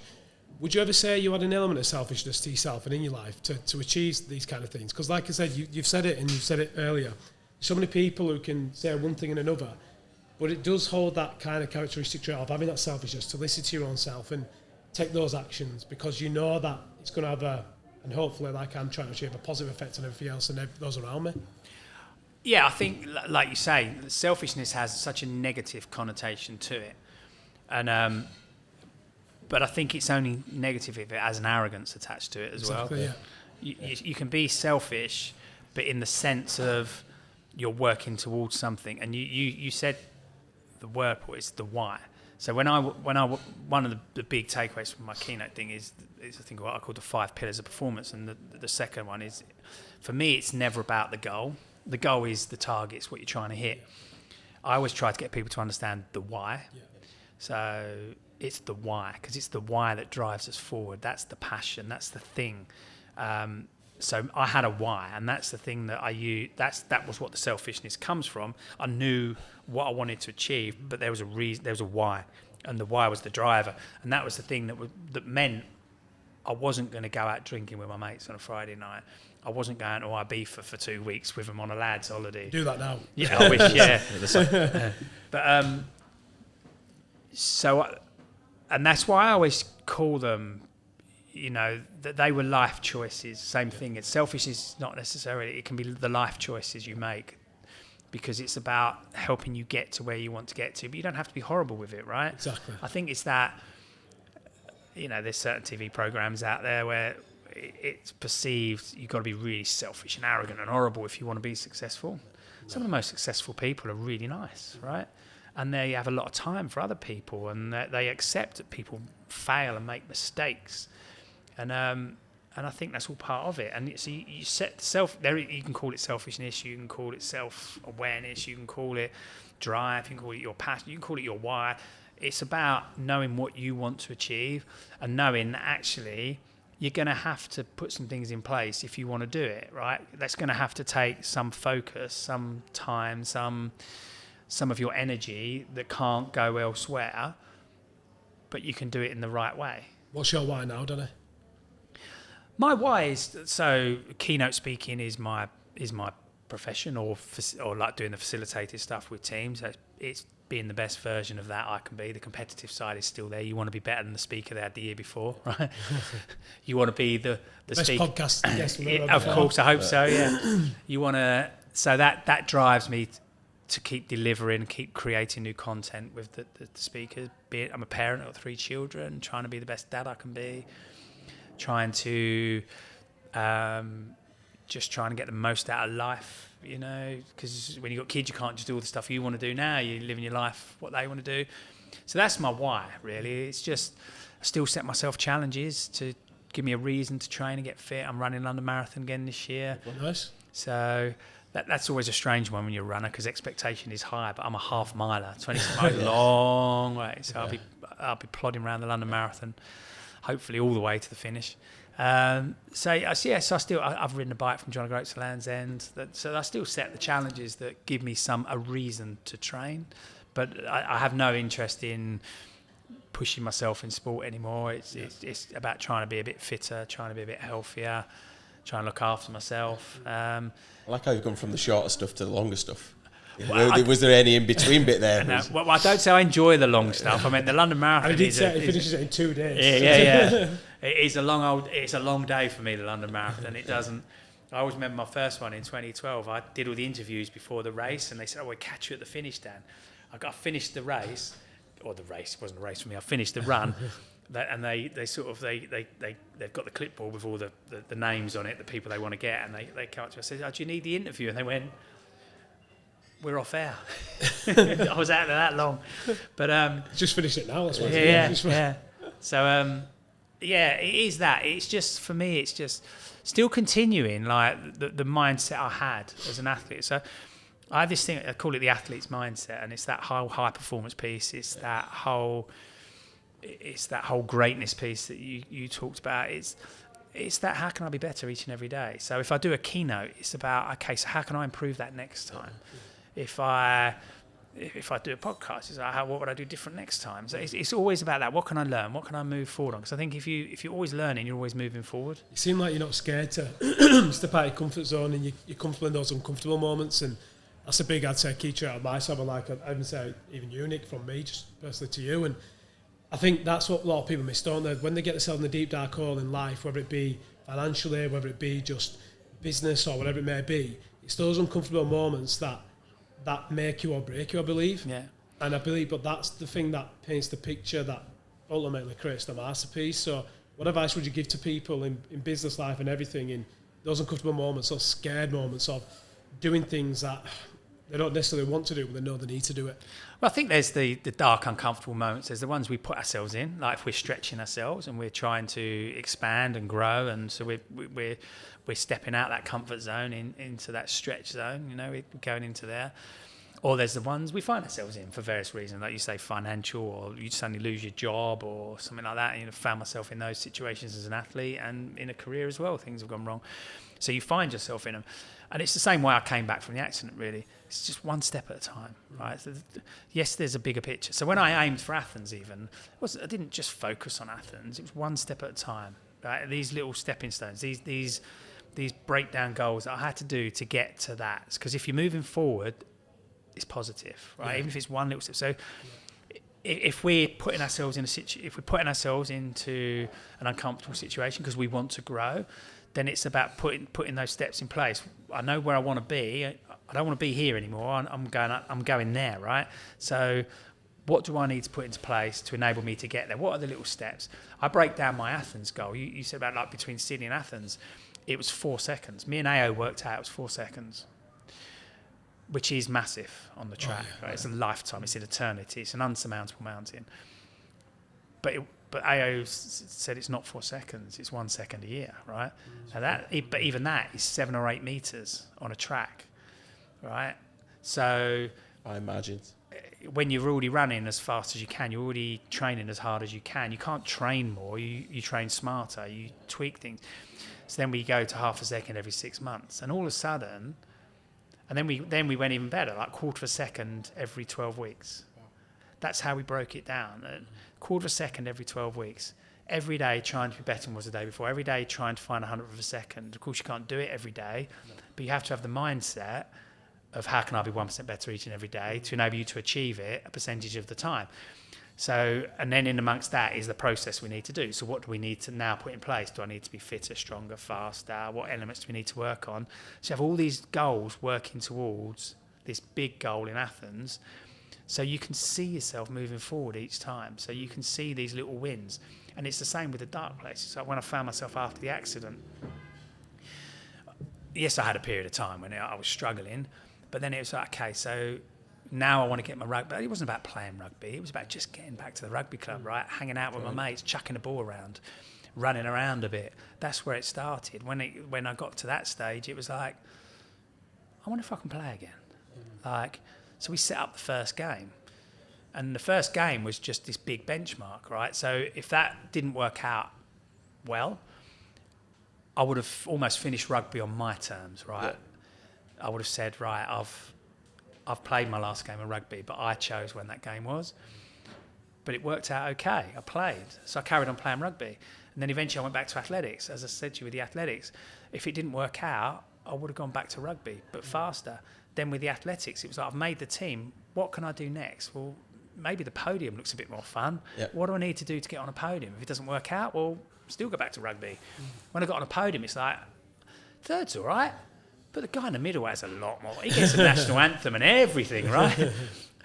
People want his photo, not mine. So, like, what can I do to go from third? So it's all these stepping stones, and it's the same. Like, so that's how I got from being 15 foot down a ditch, holding onto an arm, to standing on a podium. Lots and lots and lots of little stepping stones, and I think that's how you get yourself out of these dark places. You've got that. One step. You've only got to do one step forward, right? Got that positive outlook on you immediately in everything you do in life. And I think, are you a big believer as well? So what I do is, people might laugh at this, like I do generally tell myself and tell myself how great I am at what I'm good at. My little boy, there's a thing that if you ask my little boy, what are you? He'll say I'm a Donnelly, my surname. And then you ask her the next question, what does that mean? It's only 4, and I guarantee you it says it means I'm confident, it means I'm the king, and it means I can achieve anything. And it's 4. And I really instilled that at this early years because I genuinely want him to believe in what he tells himself is what he will become. Are you also one of those like higher power energy, what you put out there you receive, all these things you tell yourself? Do you believe in all that process as well? I think you get what you wish for in life. I think, and what you focus on, and everyone does it in different ways. I've never been one that's done it in that way, you know, like that has that mantra or that saying I do every morning when I wake up and things. But so they try to do. I don't. My concentration level doesn't last very long, and I remember in the early days when I was working with a sports psychologist, and we used to try and do visualization. Now, Donna, my training partner, she used to be able to, when she was injured, she used to be able to visualize entire training sessions. So she could get a training result on her body by visualizing the training session. Ronaldo and stuff do that, don't they? I would try and visualize the races with the psychologist. I couldn't get much past the first 20 meters before I started thinking about lunch. And I thought I could never. I thought I could. Like literally, you'd be talking through it with the psychologist, going into like a bit of a trancey type state, thinking about like the race and you're in the blocks and and the gun goes and how you're feeling now. I don't know. I've got an apple in my head. I just think about apples now, right? So, and I thought I could never visualise until I looked back after Athens, and I had a dog, and I used to walk my dog every single day. Every single day I walked my dog. The only thing I was ever thinking about for that whole walk was racing in Athens, in the build-up to Athens. Okay. And every single time I was thinking about that race, I was crossing that finish line first, right?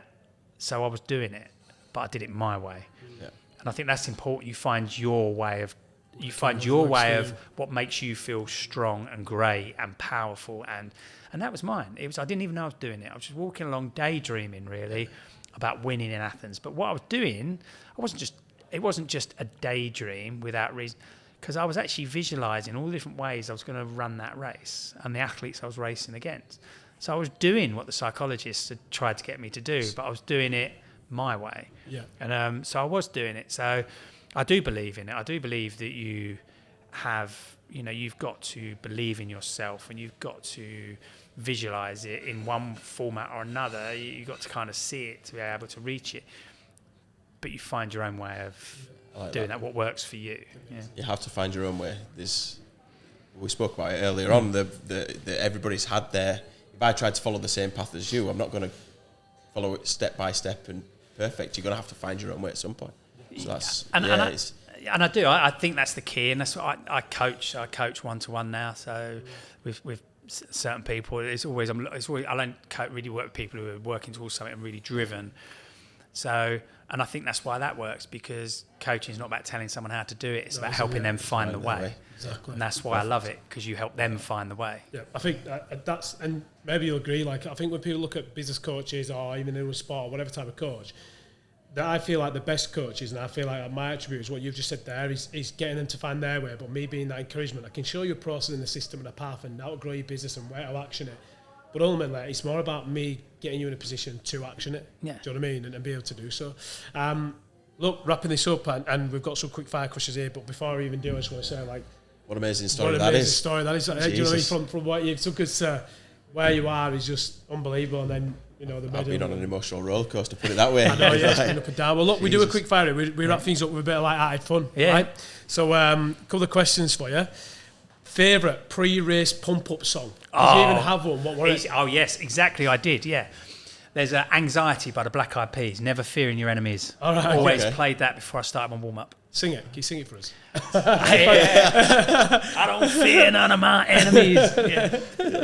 And I actually went to see the Black Eyed Peas with Kathy Freeman and some other athletes once. Yeah, went to a concert. Nice. Yeah, I loved it. Is that who you into? Are you into Black Eyed Peas? You like the Black Eyed Peas? No, I like generic music, but it was that song. I did like the Black Eyed Peas. We'll have to play that. I was going to say that's on in the car on the way back. And it's all about not fearing your enemies. So I used to put that on, just that one song, before I started my warm-up. Lovely. And I'd usually be looking at the other athletes as well. It's the one song that got you pumped up. Yeah. One thing you might not have told us on this podcast here today, and one thing people will be surprised to learn about you. What is it, Danny? Tell us the skeletons of the closets, mate. Oh, yeah. Do you know what? I think like keeping it in line with the... I'm Essex boy, there's loads of skeletons. But keeping it in line with this, really, like there's don't ever think that like successful people in sport and business don't have the same kind of imposter syndrome and doubts and fears that everybody else has. We just find ways to overcome them. Yep. So I have those imposter syndromes. I've had them. I had them as an athlete. I have them in business. I often think, like, why are you listening to me? Why are you paying me to come and speak at your event sometimes? Why can I win this race? We've got it, but what we do is we don't give into it. We find a way to overcome it. I would say if you don't have that imposter syndrome, because I get it in my business, then you're not striving to be better anymore. Or you're arrogant. Yeah. I mean, that's what I have all the time. There's not a day I say it to my clients, I'm open with it. Like, I feel like I'm going to get a text from all 35, whatever much clients, and all say it the same day. Sorry, Paul, we're going to work with someone else. I'm like, oh shit, got everything just taken from it. I honestly genuinely do believe that. That makes me sound like a really bad businessman. Someone would say that. 3 guests, past or present, who would you invite to your dinner table? Oh, yeah. I think so emotionally. Past, as in because he's not with us anymore. My coach Ao, because the friend we'd moved from coach athlete to friends, and that was a growing relationship. So him always. I think, oh man, that's tough. I struggle with stuff like that to think. Present, probably. It'd have to be a comedian because they always lighten the mood up, don't they? Yeah, like you get someone like Rob Beckett or someone like that. Nice. Yeah. That always is always a good crack. And then I'd be quite hungry, just saying. Yeah, and probably a chef. Yeah, chef, someone else to cook the food. Yeah. What meal would you have if you're an amateur celebrity? You get to the final. You've got to choose your starter, main, dessert, drink. What's Danny having? Oh man. So my starter would be something like king prawns or something like that. Nice. Mains, I do like a steak, but I love pasta and so I like pasta based meals. But actually, no, I think I'll go steak. You can't beat a good old big steak, chunky chips. Dessert, probably a cheesecake. Nothing with all the stuff on top though, just a plain cheesecake. Nice. I want to drink a nice glass of red wine. What are you binging on Netflix? What's Danny watching on Netflix? I've got 3 kids, so I don't often get a chance to watch Netflix. I haven't watched that. To be honest, I haven't binged anything for a little while. We did, though. We went through the entire, when the little one, Isla's 3 now, but when she was born, during those nights, me and my missus went through the entire of Schitt's Creek, which was, it's brilliant because it was like the 20-minute episodes, but sometimes Isla would be back asleep at 2 o'clock in the morning, and we'd go another episode because we enjoyed it. Like, how ridiculous is that? Yeah. That shows you it's good. Like, Isla was asleep, we're broken, and we're thinking, should we do one more? Yeah, come on. We've got another hour till she wakes up again. It's funny you say that. We did that, me and our lass, with Maya, my second, so she turns 2 soon, but we, in her wake-ups, it was 2 a.m, we thought, fuck it, should we watch Stranger Things episode? So I was at the bottom of the bed in the cot, we just binged on the Stranger Things from 2 till 4, went back to sleep, then she woke up again, then we put another one on. Look, it's been awesome. In summary, Danny, I want to ask you, what advice or words of wisdom would you give to our listeners to embody and summarise this of one characteristic trait you feel like they need to have that would allow them to see out their ultimate greatness?